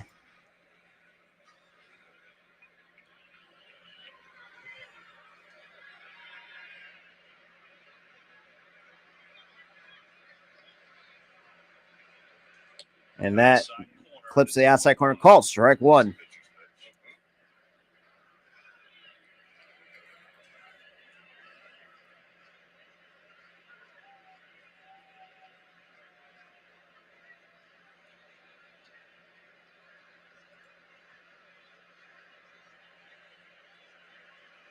And the 0-1 pitch. And that's going to be easy fly out to Brandon Marsh for out number 2. So that's 2 outs here in the bottom of the 6th for the New York Mets. And then you got the polar bear, Pete Alonso, now coming up with 2 outs here.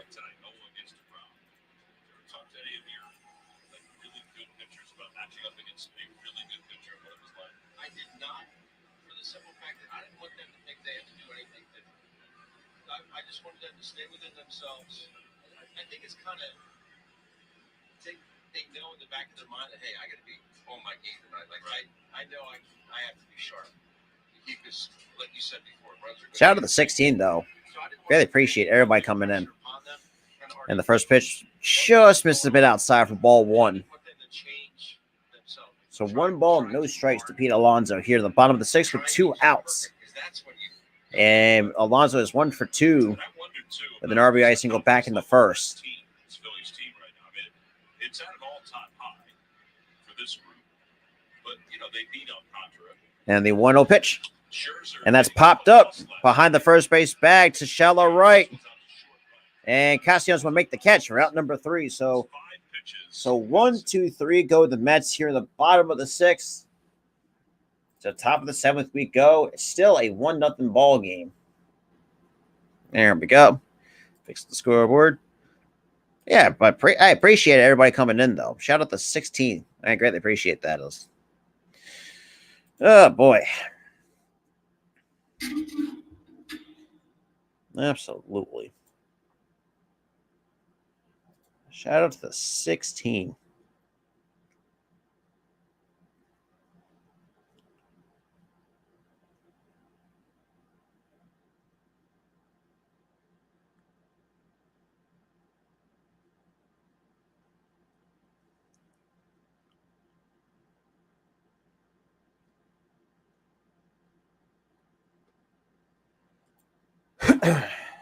But I will say this too. I think by the all said and done by DeGrom when DeGrom's career is said and done.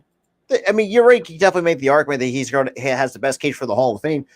Really looking at it from the numbers, I mean, the dude is just one of the spectacular talents in this day and age of baseball. I mean, I still feel like he is going to be DeGrom's going to be a Hall of Famer. I mean, you can definitely look at the numbers will tell you for sure. I think that could be something that I think, but maybe that's just me. Well, yeah, so we're now going to the top of the 7th. Still a 1-0 ball game, which is crazy enough as it is. So, all right. Well, like I said, as a diehard Phillies fan, like if we do wind up falling short tonight, I'm not going to be mad about it. Number one, this is probably the best we've seen DeGrom, in forever, based on the fact that he is coming off his shoulder injury, which, as a pitcher, that's something you don't want to suffer, and also an elbow injury. So those are the 2 injuries you do not want to suffer as a pitcher.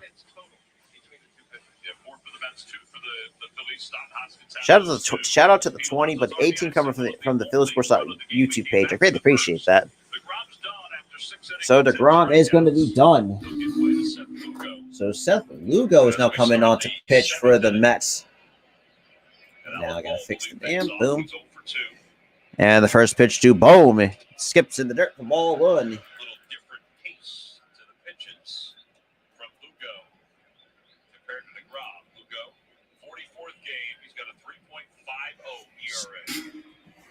All right. So a 2-2 record, a 3.50 ERA for Seth Lugo in his 44th game. And the 1-0 pitch. That somehow clips the inside corner for strike 1. Yeah, the strike zone has been very iffy. As it turns out to be. Well, on the inside corner anyways, but who am I to say? And the 1-1 pitch. That's strike 2. Missed that one. 94 on the outside part. 1-2. Lugo won't see the sleep with that windup. Slow and the 1-2 pitch. That's shut. That. He has trouble throwing a lot of time. And that's going to be an easy play for. Yeah, but you got to realize too, man, the Phillies are swinging at pitches that are good pitches, but they're just not doing anything with it. So that's the only issue as it turns out to be.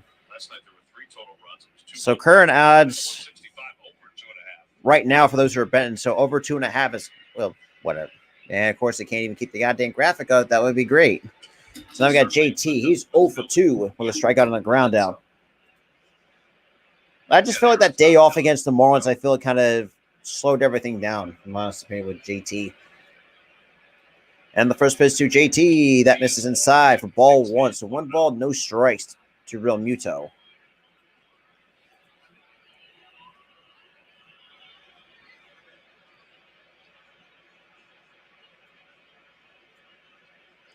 And the 1-0 pitch. That's fouled off to even account. 1 ball, 1 strike.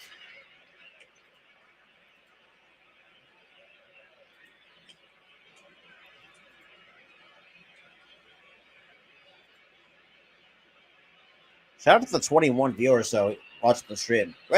Greatly appreciative of that. And here comes the 1-1 pitch from Lugo. And that's a towering fly ball to shallow left. So it looks like could it be Nimmo will make the catch at the last second. Oh, almost a collision out in shallow in left center. That's one of those swings right there by JT. You barrel it, and you run into first base thinking, how did I not hit that 9 miles?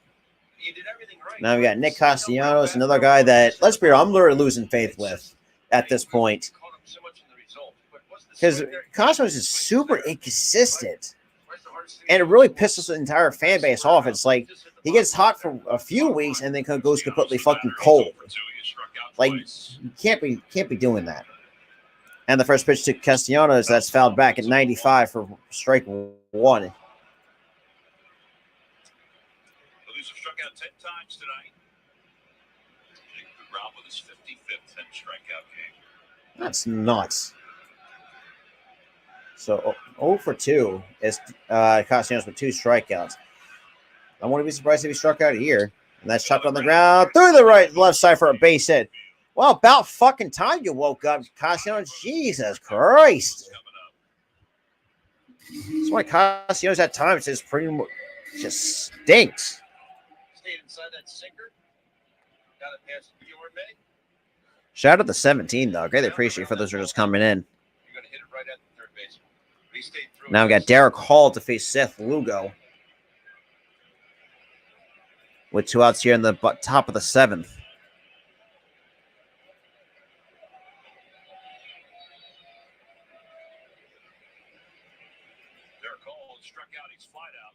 The first pitch misses low for ball 1. 1 ball, no strikes to Derek Hall. 0 for 2 is Derek Hall tonight. So strikeout and a line out. And the 1-0 pitch. That's chopped foul. Just got to stay inside it. Sometimes it's tantalizing. Yes, but it's got such depth on it. One of those hooks that you see early because it jumps out of his hand straight up. Doesn't mean you should always swing at it, though.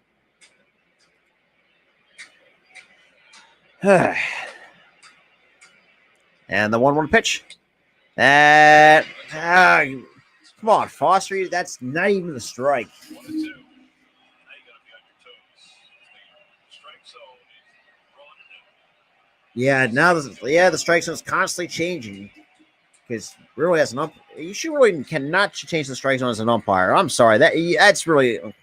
And we got to throw over to keep Castellanos close at first, because Castellanos can steal bags from time to time.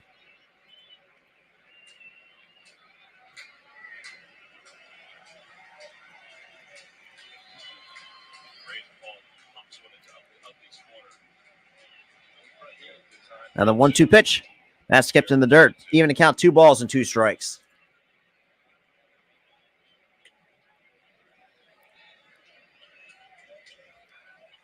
one of the interviews that chased it over in London. He's asked about his disdain for the New York Mets. Yeah. I really don't like him. Like it's counts 2 balls and 2 strikes here on Derek Hall. 2-2 with a runner at first base. 1-0 Mets. And the 2-2 pitch. Outside 3-2.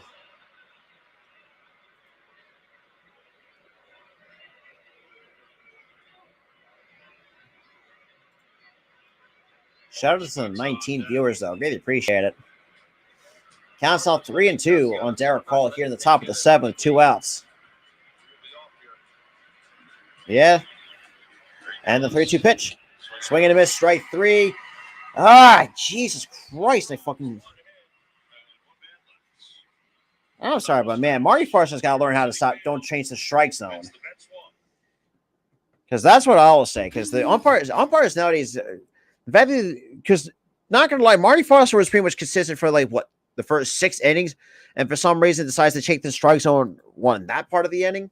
Come on now. You can't be fucking doing that now.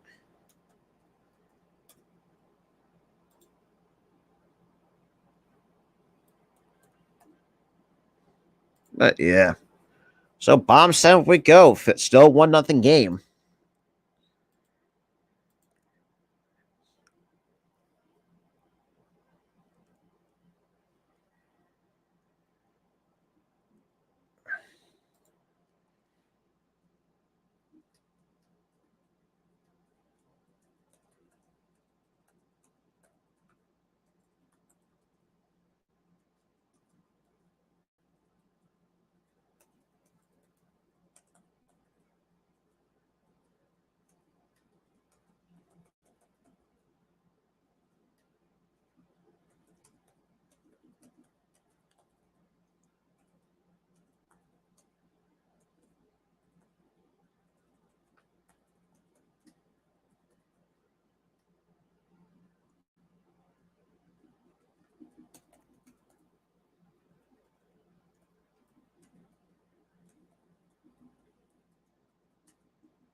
All right, bomb 7th we go. Jesus Christ, almost had a burp coming on. Aaron Nola begins the 7th inning of work. He's retired 14 in a row. A little bit of a slow start tonight for Aaron, but he has sped through. Not one run. Goes to the first. And the first pitch to Vogelbach. That's foul back. Now it's no balls and a strike. Ranger was so good last night. Yo, what up, Adrian? He got back to I will say though, I'll give a lot of props for DeGrom coming back in this third start off the eye. Since coming back from injury, must not been not. I can't speak. the fact that they've got deep into games. I really can't speak as a pitcher. That's foul black. No balls and 2 strikes. But for me, it's just like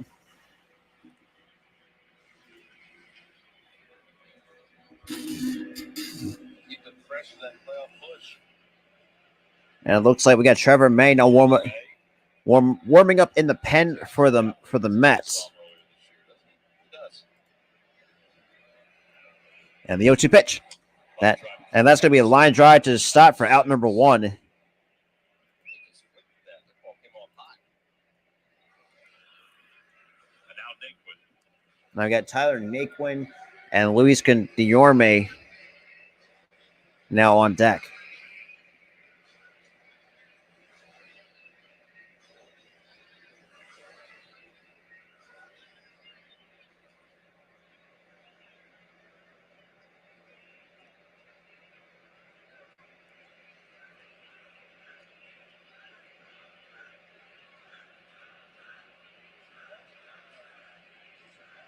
And the first pitch to Naquin misses a bit low for ball 1. One ball, no strikes.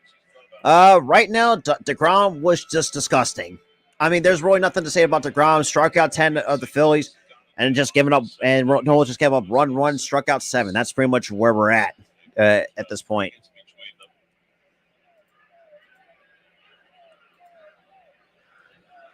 But pretty much over that, it's been a pitcher's duel.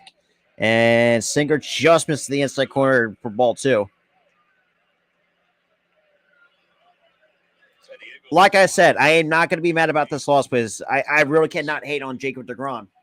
There will be that one stupid person who will say, you would definitely hate on DeGrom. You're gonna have to prove otherwise. That's gonna hit the outside corner. Called strike 1. Teammates are pretty outspoken about how disappointed they are with him. Not, well, they should be. He defended them. They were just that disappointed. See the first 2 innings, 38 pitches. The first Shout out to the 22 two, though. Precision for Aaron Nola. And the 2-1 pitch. That's swung and missed for strike 2. Now counts even 2 balls and 2 strikes. Just blew a fastball right by Tyler Naquin at 93 at the knees.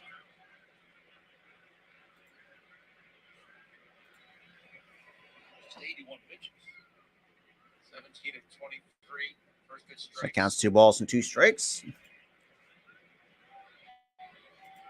I think it really did. It did change the culture and the dynamic of this team. That's popped back. Foul ball. Well, yeah, I still feel like Willoughby's, to answer your question, I still feel like Joe Girardi was part of the bit of a problem. Just number one, lack of communication. Just really his style of managing just has not got it done. That's just me. And and we've seen it for when they were 22 and 29. And the 2-2 pitch misses outside, 3-2.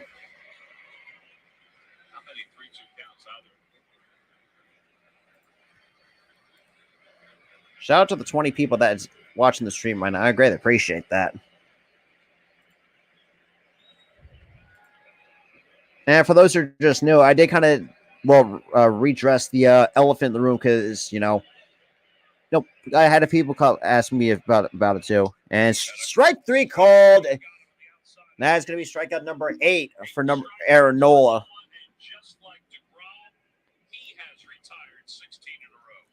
Jesus Christ. I mean, this is the best start we've seen Nola, and shit, I'll give a lot of props to DeGrom. The fact Nola and DeGrom going at it pitch for pitch. What else? Yes, a Phillies fan, it sucks they can't even get a run, but as from a pitching standpoint, shit, I love a good pitcher's duel, in my honest opinion. So now we got Guillorme. He is one now coming up here with 2 outs here. And the first pitch that misses outside for ball 1. So 1 ball, no strikes to Luis Guillorme.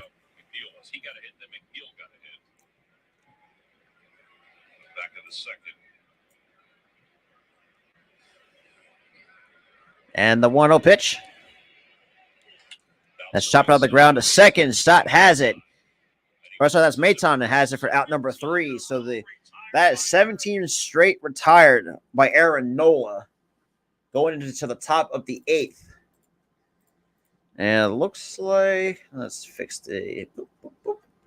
Now I gotta see, are we going to have a pitching change, or the Mets are going to stick with Lugo going to the top of the 8th? But shout out to 21 though, that's here in the stream right now. I greatly appreciate that. Let's see. Before I do anything.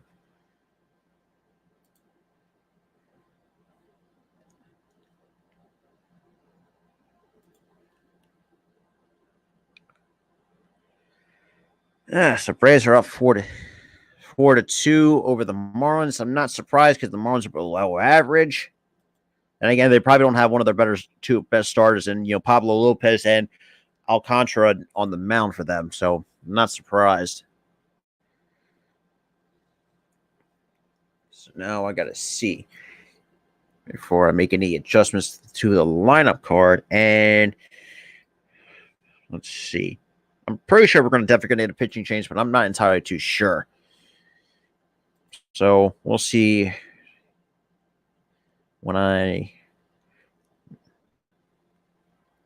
So 86 pitches for Nola so far, up to going into the top of the 8th. So you got Marsh, Maton, and Matt Vierling, the scheduled hitters for the Phils here to start the top of the 8th. All right, what are we doing here? So let's see. Brought to you by your local Delaware Valley Honda dealers. Hurry to your local Del Val Honda dealer or visit DelValHondaDealers.com. And by Therabody, the official recovery partner of the Phillies. Theragun is the massage device trusted by the pros and made for everyone. Top of the 8th inning, it's 1-0. Mets on top. All right, looks like we're having Trevor May in. Time now for a Hyundai defensive plays of the game. Well, it's all about pitching tonight. Yeah, why wouldn't it be? There's front door sinker there. Breaking ball's been good. Yeah. It's just been a plain pitcher's duel. Total hits combined, there's 7 hits combined between the 2 teams. Shit, I can't be mad about that.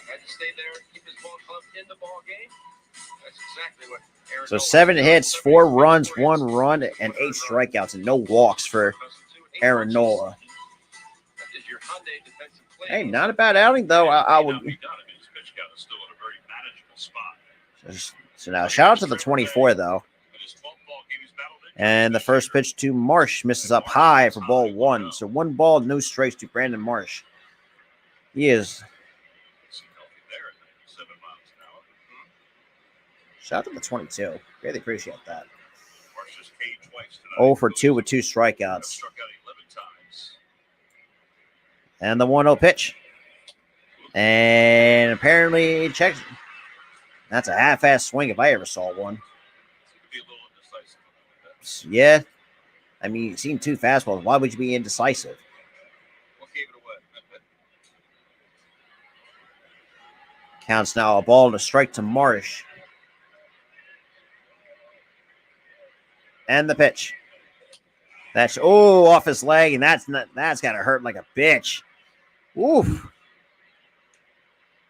Trust me, that's not a great feeling in the world to take a foul ball off your leg. It's going to stay with him at least for tonight.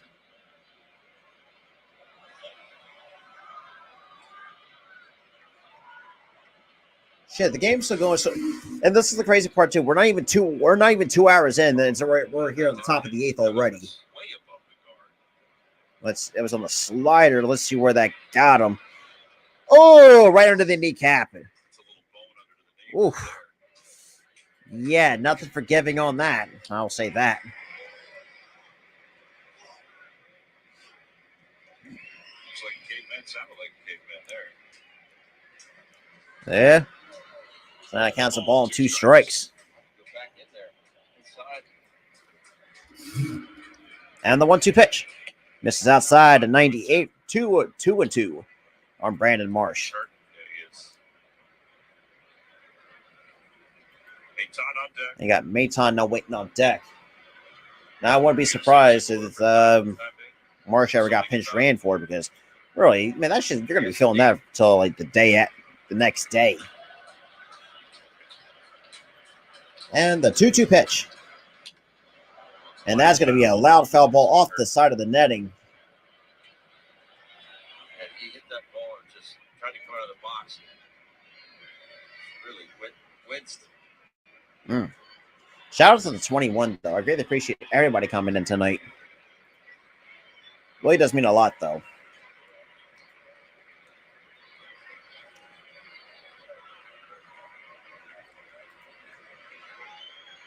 All right, and that counts 2 balls and 2 strikes.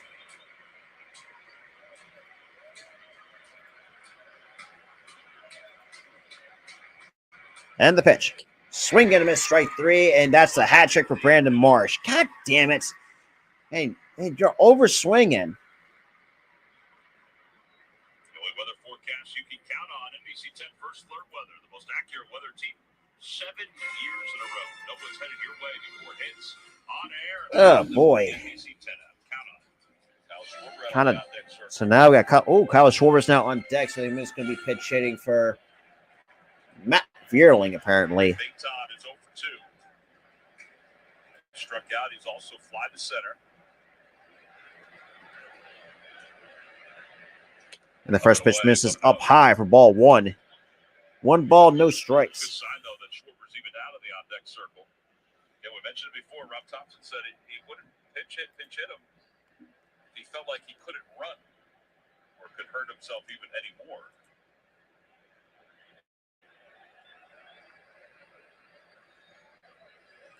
And the 1-0 pitch. Swung and a miss. Slow down your swing. Jesus Christ. It's not that hard. A lot of pain and running rounds. Don't have a whole lot of options in the outfield. No, I think they would have to put Stubbs or Sosa out there. That's the only thing you can do. The only problem is that you hit Schwarber's in the on-deck circle, so Vierling's going to be out. That's what I'm saying. And the 1-1 pitch. If That's swung and missed, strike 2 on the outside corner. That pitcher for Vierling, that's 2 spots.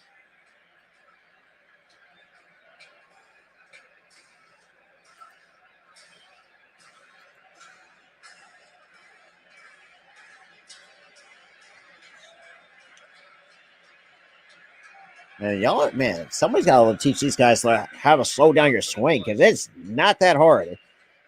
Because the pitcher will provide the power. Like, slow down your swing. And that's a long foul ball for Nick Maton. Woo! Upper deck foul ball. Those fans were probably not expecting a souvenir tonight.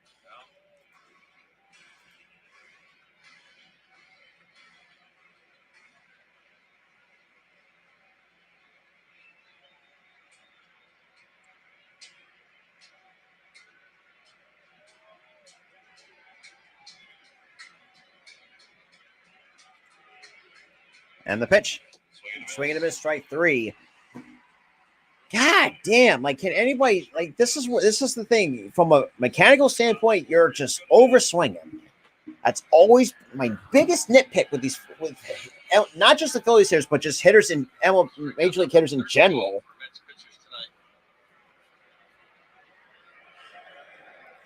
Mets fans kind of have an idea of what Kyle Schwarber has done to them. Over his last 18 games, he's hit 12 home runs, and he has 20 runs batted in against the Mets. Yeah, I remember that. Yeah, I even said this too. It's like Joe. It's just like Joe Girard just was not the guy for me. I want to bug Showalter, because Dusty Baker was, I know, was a bit of a stretch to get but the fact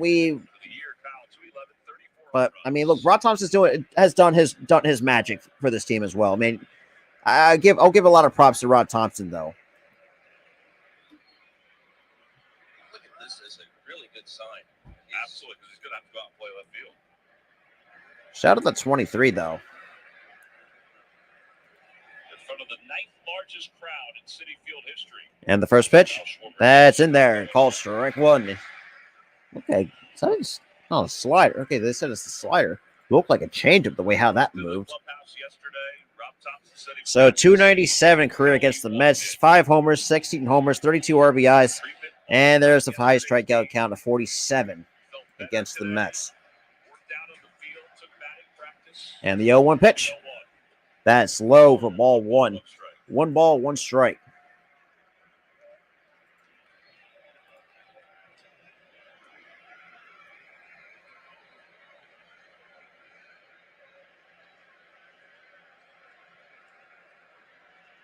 That dugout something to cheer about. The reactions have been fantastic. And the 1-1 pitch. And that's a high pop up to shallow center field. It looks like Nemo's got an easy can of corn for out number 3. So 1, 2, 3 inning for Trevor May. Bottom 8th we go. Let me update the scoreboard. If my mouse can actually wake up, that would be great. There we go. Bottom 8 we go. Shout out to the 25 that is here in the stream. Greatly appreciate it. Everybody coming in.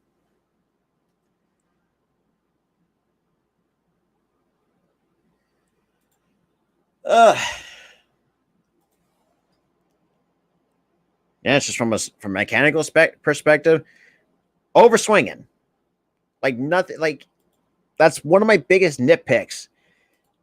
From a coaching standpoint, I mean, if I'm like a hitting coach, no matter who it is, I would just tell them, look, stop overswinging. Like that's the biggest issue. No matter what teams it is, like they just got to stop overswinging. I mean, what else there is to say?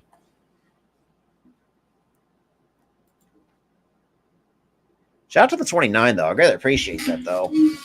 So now we're going to the bottom 8th. We'll see see if Nola might be done. I don't really.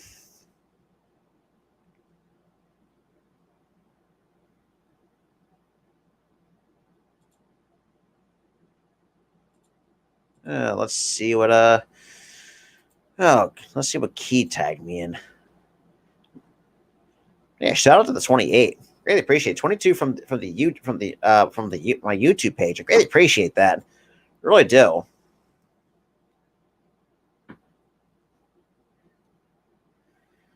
Ooh, that's one way to compare them.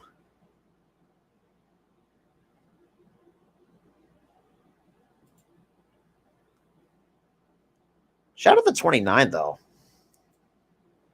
Time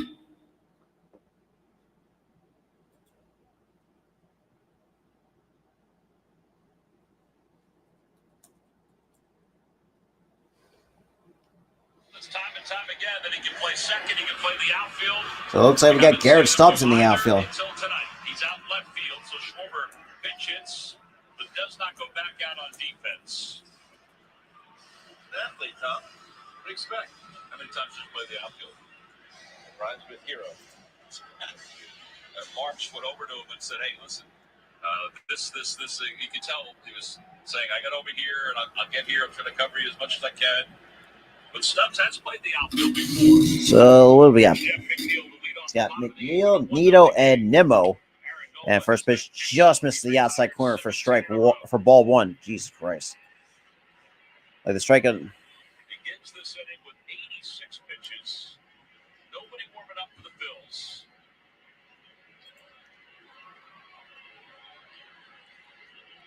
And the 1-0 pitch that. Just below the zone. 2-0. How do you miss that? Now it's 2-0. Starts to warm up for the Mets.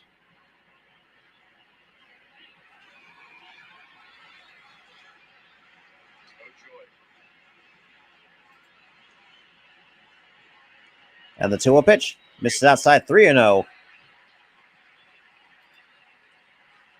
time a Phillies pitcher throws a pitch. And this is like the ironic part. Like nobody, because this is the thing too with Nolan. When he pitches great, the offense has been dead.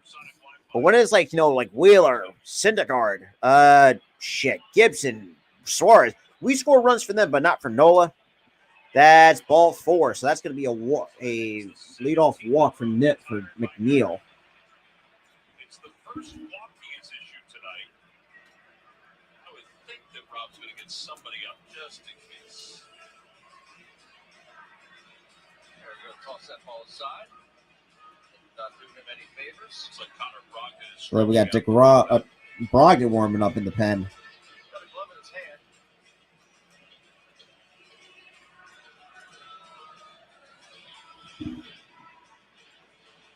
Just right. Shout out to 26 though.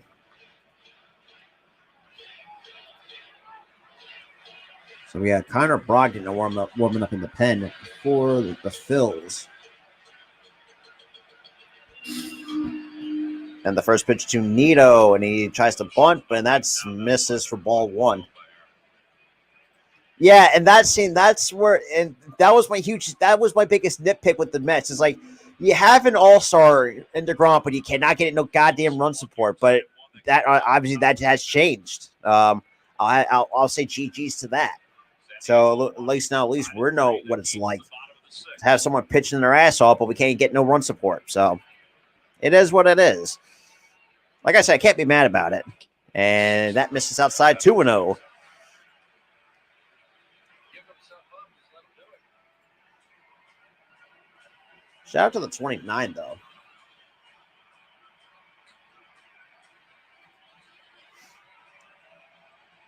So we got to count 2 balls and no strikes on Tomas Nido, with Brandon Nimmo waiting on deck for the Mets here. Here at the bottom of the 8th.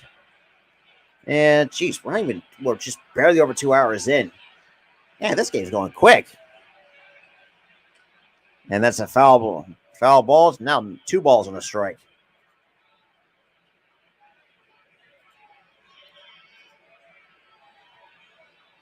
Shout out to the 31. Greatly appreciate it. Appreciate everybody coming in, though.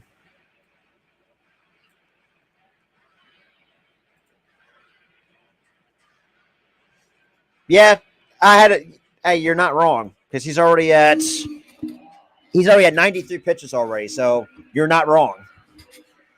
I wouldn't say though, this is probably one of the better games that I've called, and when it comes to a Phillies loss, though, I mean it's one of the better ones. At least it's.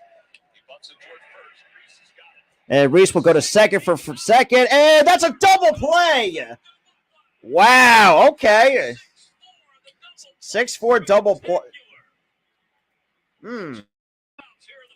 So that's 2 outs in the bottom of the 8th. So Absolutely zero hesitation by the Phillies first baseman. Being upset with himself, he just shout out to the 30 though. So fires a straight shot to Stott, and Stott with a rocket gets Nito out at first. So that's a threes.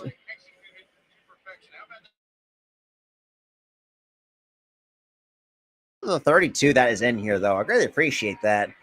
Appreciate everybody coming through. No matter if you're a Mets fan, just a baseball fan, whoever just, stumbled upon the stream. Appreciate it. Appreciate it a lot.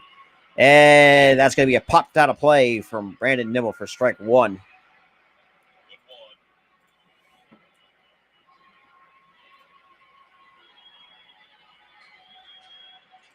Yeah, and I'll admit this too. We've been in the same boat as the Mets bullpen. I mean, our bullpen has not been great, but yeah, I mean, we have improved. So does the Mets. I mean,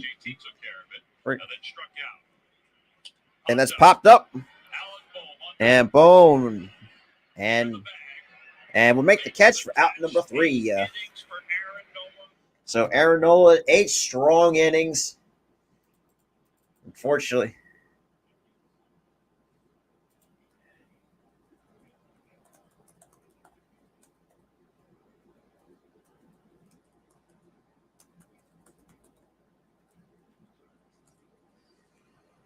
So top of the 9th we go. Goddamn, if I can spell top right, that would be great.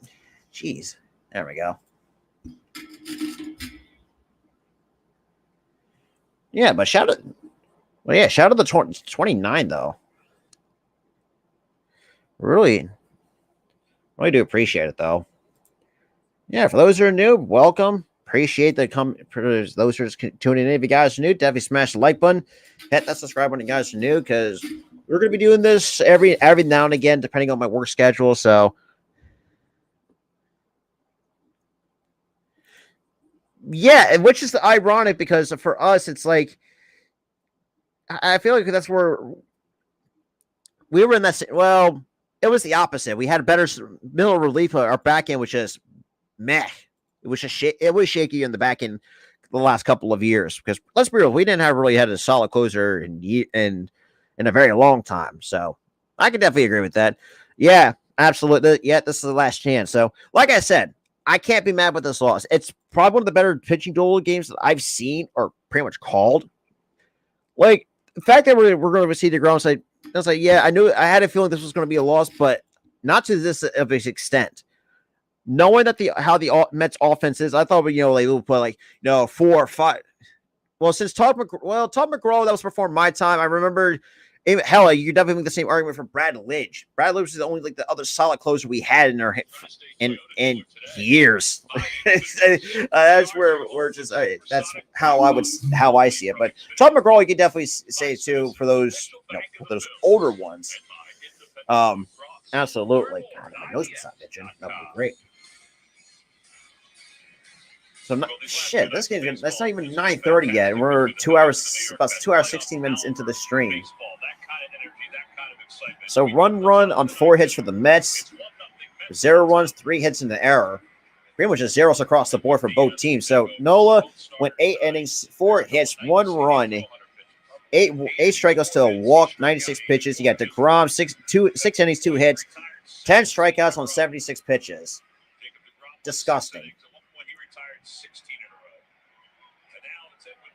You got Edwin Diaz. So far, 47th game, 2-1 record, 26 of 29 in save opportunities, an ERA of 1.36.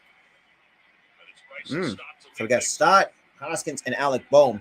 And the first pitch to Stott is on the outside corner.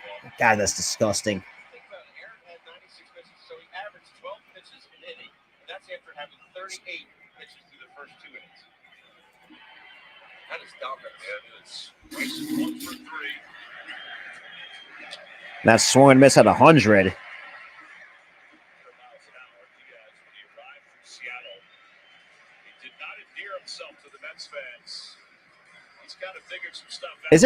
Is Chris Passon Roy that slow?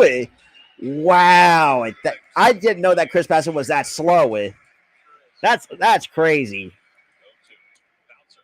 And it's a third. Guillaume has it. The Stott just got him. Like I said, I can't see being mad about this. Talco. They'll break down not only tonight's game, the series, look ahead to tomorrow's game. But these last two have been spectacular. And yeah, Haas is not coming. He's also 1 for 3. We thought the season was, well, there was a lot of work to be done. Yes, Phillies were under 500.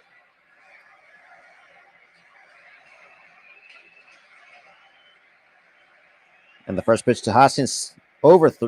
That's in there in the dirt. Oh, that's bad. That should tell you. Like, if you're gonna have a starting pitcher that is that slow, I feel that's that's an issue that's got to be fixed out. And the 1-0 pitch. That's now 2-0.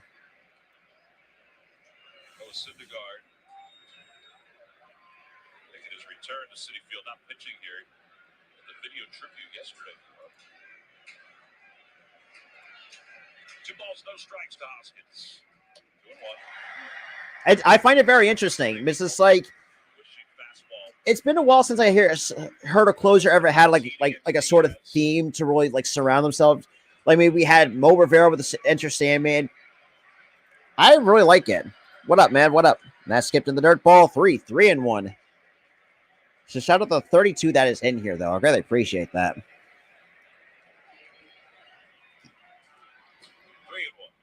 So 3 balls and a strike here at the top of the 9th with 1 out.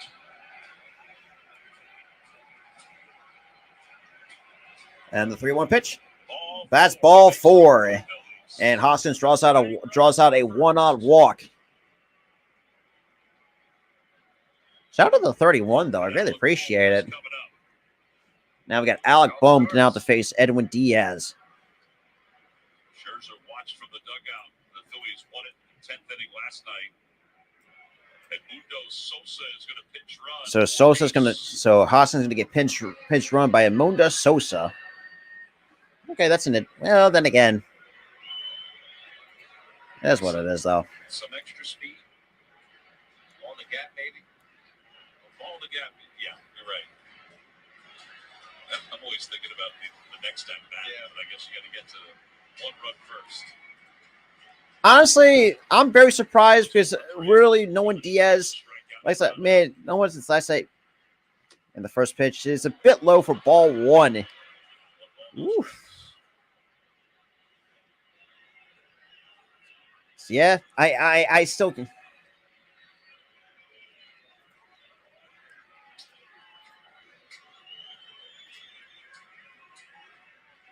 Shout out to the 33. And the 1-0 pitch. Swinging to miss, foul tip into the glove of Nito for strike 1 to even the count. Actually, shout out to the 35. Really appreciate it. This is the most I've ever had in the Phillies stream, just in the sports stream in a long time. Well, then again, when it comes to the WNBA, man, I can have no problems getting people in here, no problem. And Sosa takes second base, and it's good. Now it's a 2-1 count on Alec Bohm. I love the aggressiveness. 71 stolen bases this year for the Phils. That's stolen base number 71. Throw on for Nito. Almost hits Bohm. It's quicker. Yeah. That counts 2 balls and a strike. There he is. And now base hit. Very interesting. And the 2-1 pitch. Fly ball, right field, not deep. And fly ball to Marte. Makes the catch. And Sosa will put the brakes on and holds that second base. Now 2 outs here, and you have JT Realmuto. Like I said, look, I can't complain. I really can't, because it's probably... Well, that's the first I have ever heard one. What I will say to Amazon Prime, really, you had to touch fucking goddamn A League of Their Own. That's where I'm fucking mad. I'm mad that they fucking made a series out of that. So leave it alone. That's a baseball classic. Well, there's pretty other classics too, like The Perfect Game, The Natural, The Sandlot.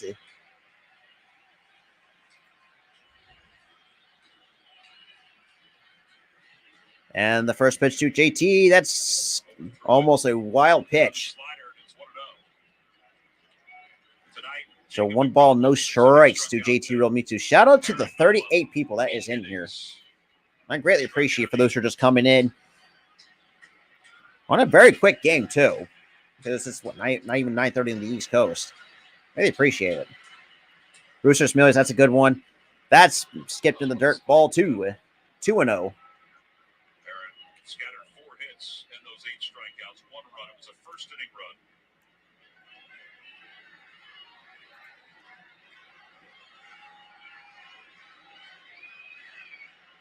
And now 2-0. You just can't sell out on the fastball. You got to throw that slider anytime. Matt swung and a miss. First strike 1 at 100 miles an hour on the outside corner. 100 on the outside. If you paint that there, that's bingo long. I've never heard of that one. Moneyball's is a good is a good one too. 2-1 pitch coming. And the 2-1 pitch that skipped in the dirt. Ball 3. 3-1. A little lucky with that second play.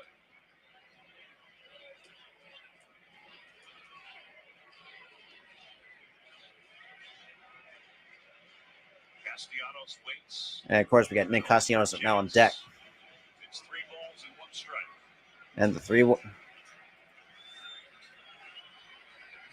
3-1 pitch. Swing and a miss, strike 2 on a good looking slider at 91. That's kind of unfair though. You have 100 miles an hour fastball in your back pocket and you bust out a 90 plus mile an hour slider. Want to see a regular season playoff atmosphere?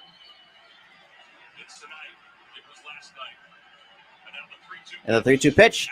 Outside, ball 4, and that's a 2-out walk. And the top of the 9th inning continues for the Phillies, and Nick Castellanos will be the batter.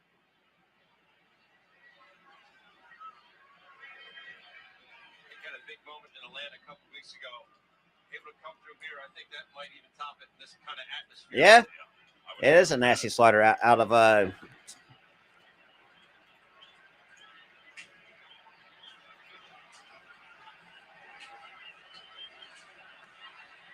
He's 1 for 3 tonight. Couple strikeouts, single through the hole on the left side.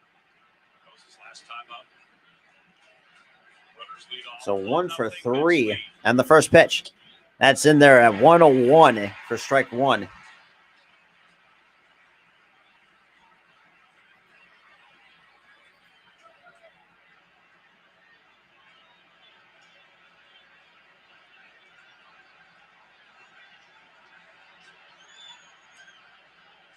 And that misses outside at 101 for ball 1.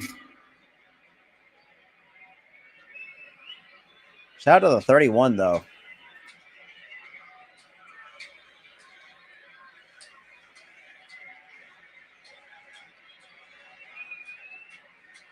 1 strike. The runners lead off. And the 1-1 pitch. 2-1. That is 2-1. He doesn't make a habit of just snapping these backhands.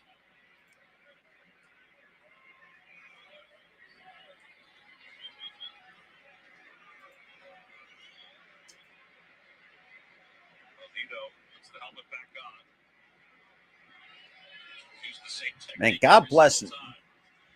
Phillies have Sosa leading off. Not gonna lie, man. God bless Nito, man. Shit. Let's get greedy. The go-ahead runs at first. The count, 2 balls, 1 strike. You got 2 balls and the strike. And the pitch. And swung and a miss, strike 2. And both runners pretty much going to be defensive indifference. So Hey, listen, he spiked 4 or 5 pitches. Got to be in the back of his mind as well. They may have swung at ball 3. Ain't going to be extra discipline.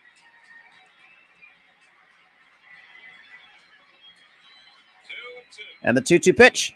And a line drive down the right And that's field. a foul ball. Off the end of the bat.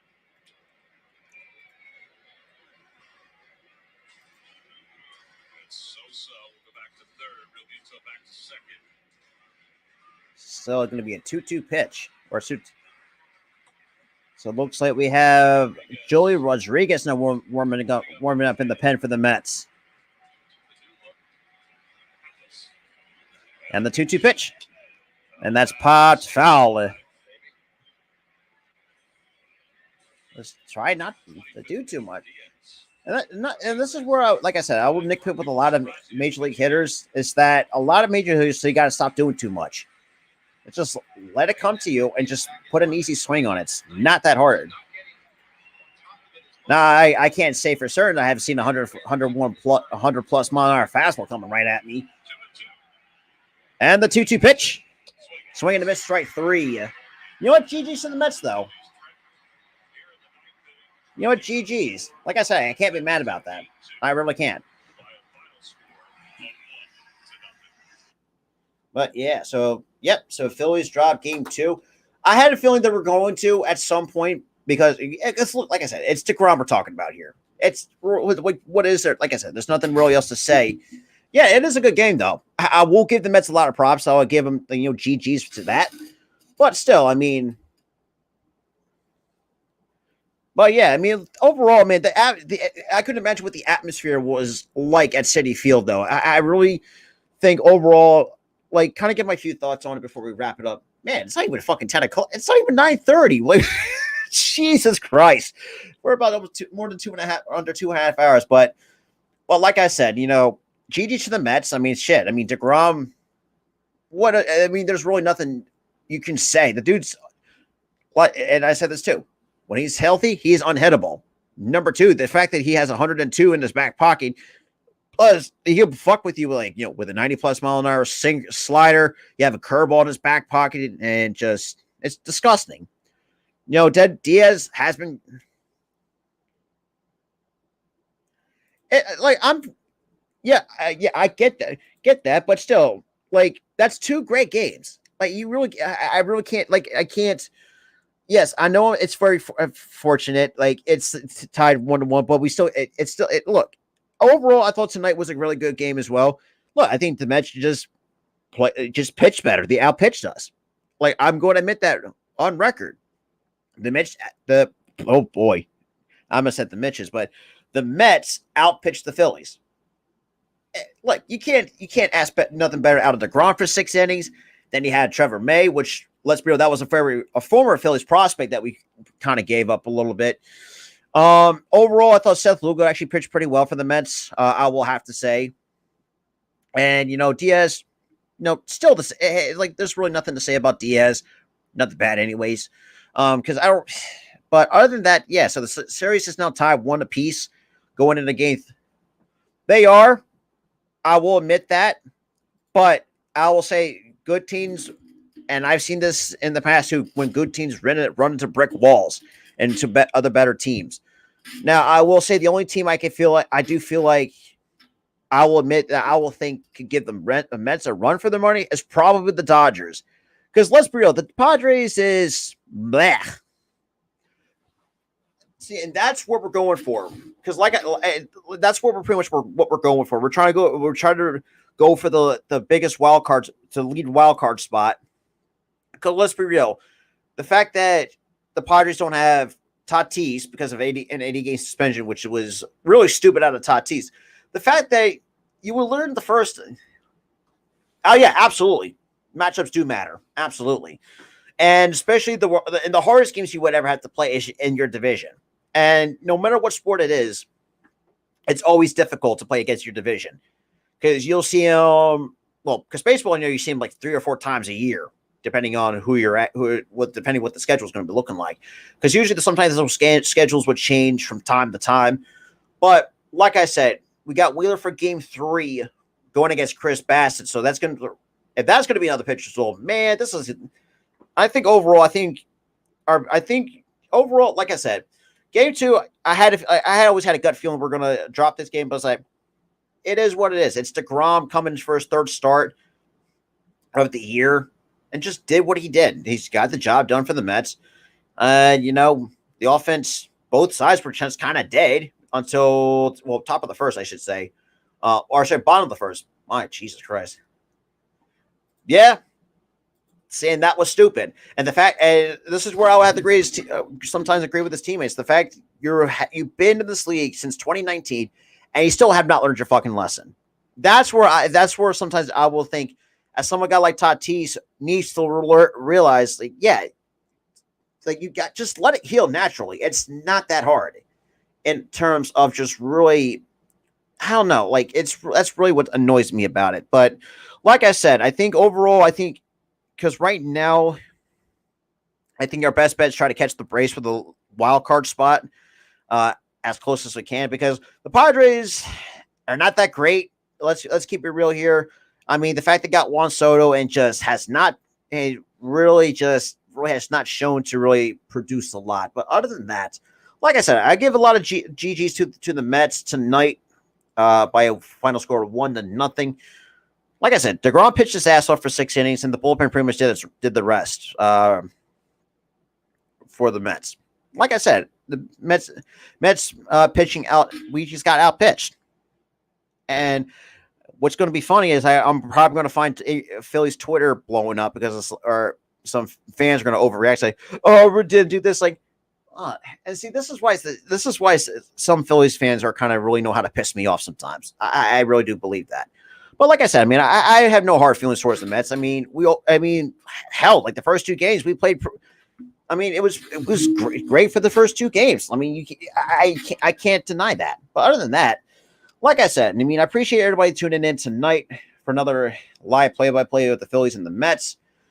Yeah, but other than that, I have nothing else to add. Hope to see you guys in other streams that I do. The next stream I got is the Phillies and the Reds, but they're going to be away in Cincinnati. But with that being said, like I said, the Phillies dropped game 2, which I really don't mind, but I had a feeling it was going to happen anyways. But with that being said, this is Robert from the Philly Sports Talk Podcast. I appreciate everybody that's coming in, no matter you're a Phillies fan, Mets fan, just a baseball fan in general. I greatly appreciate everybody is welcome to this channel. But with that being said, I hope everybody has a great night, and I'll see you guys in the next one.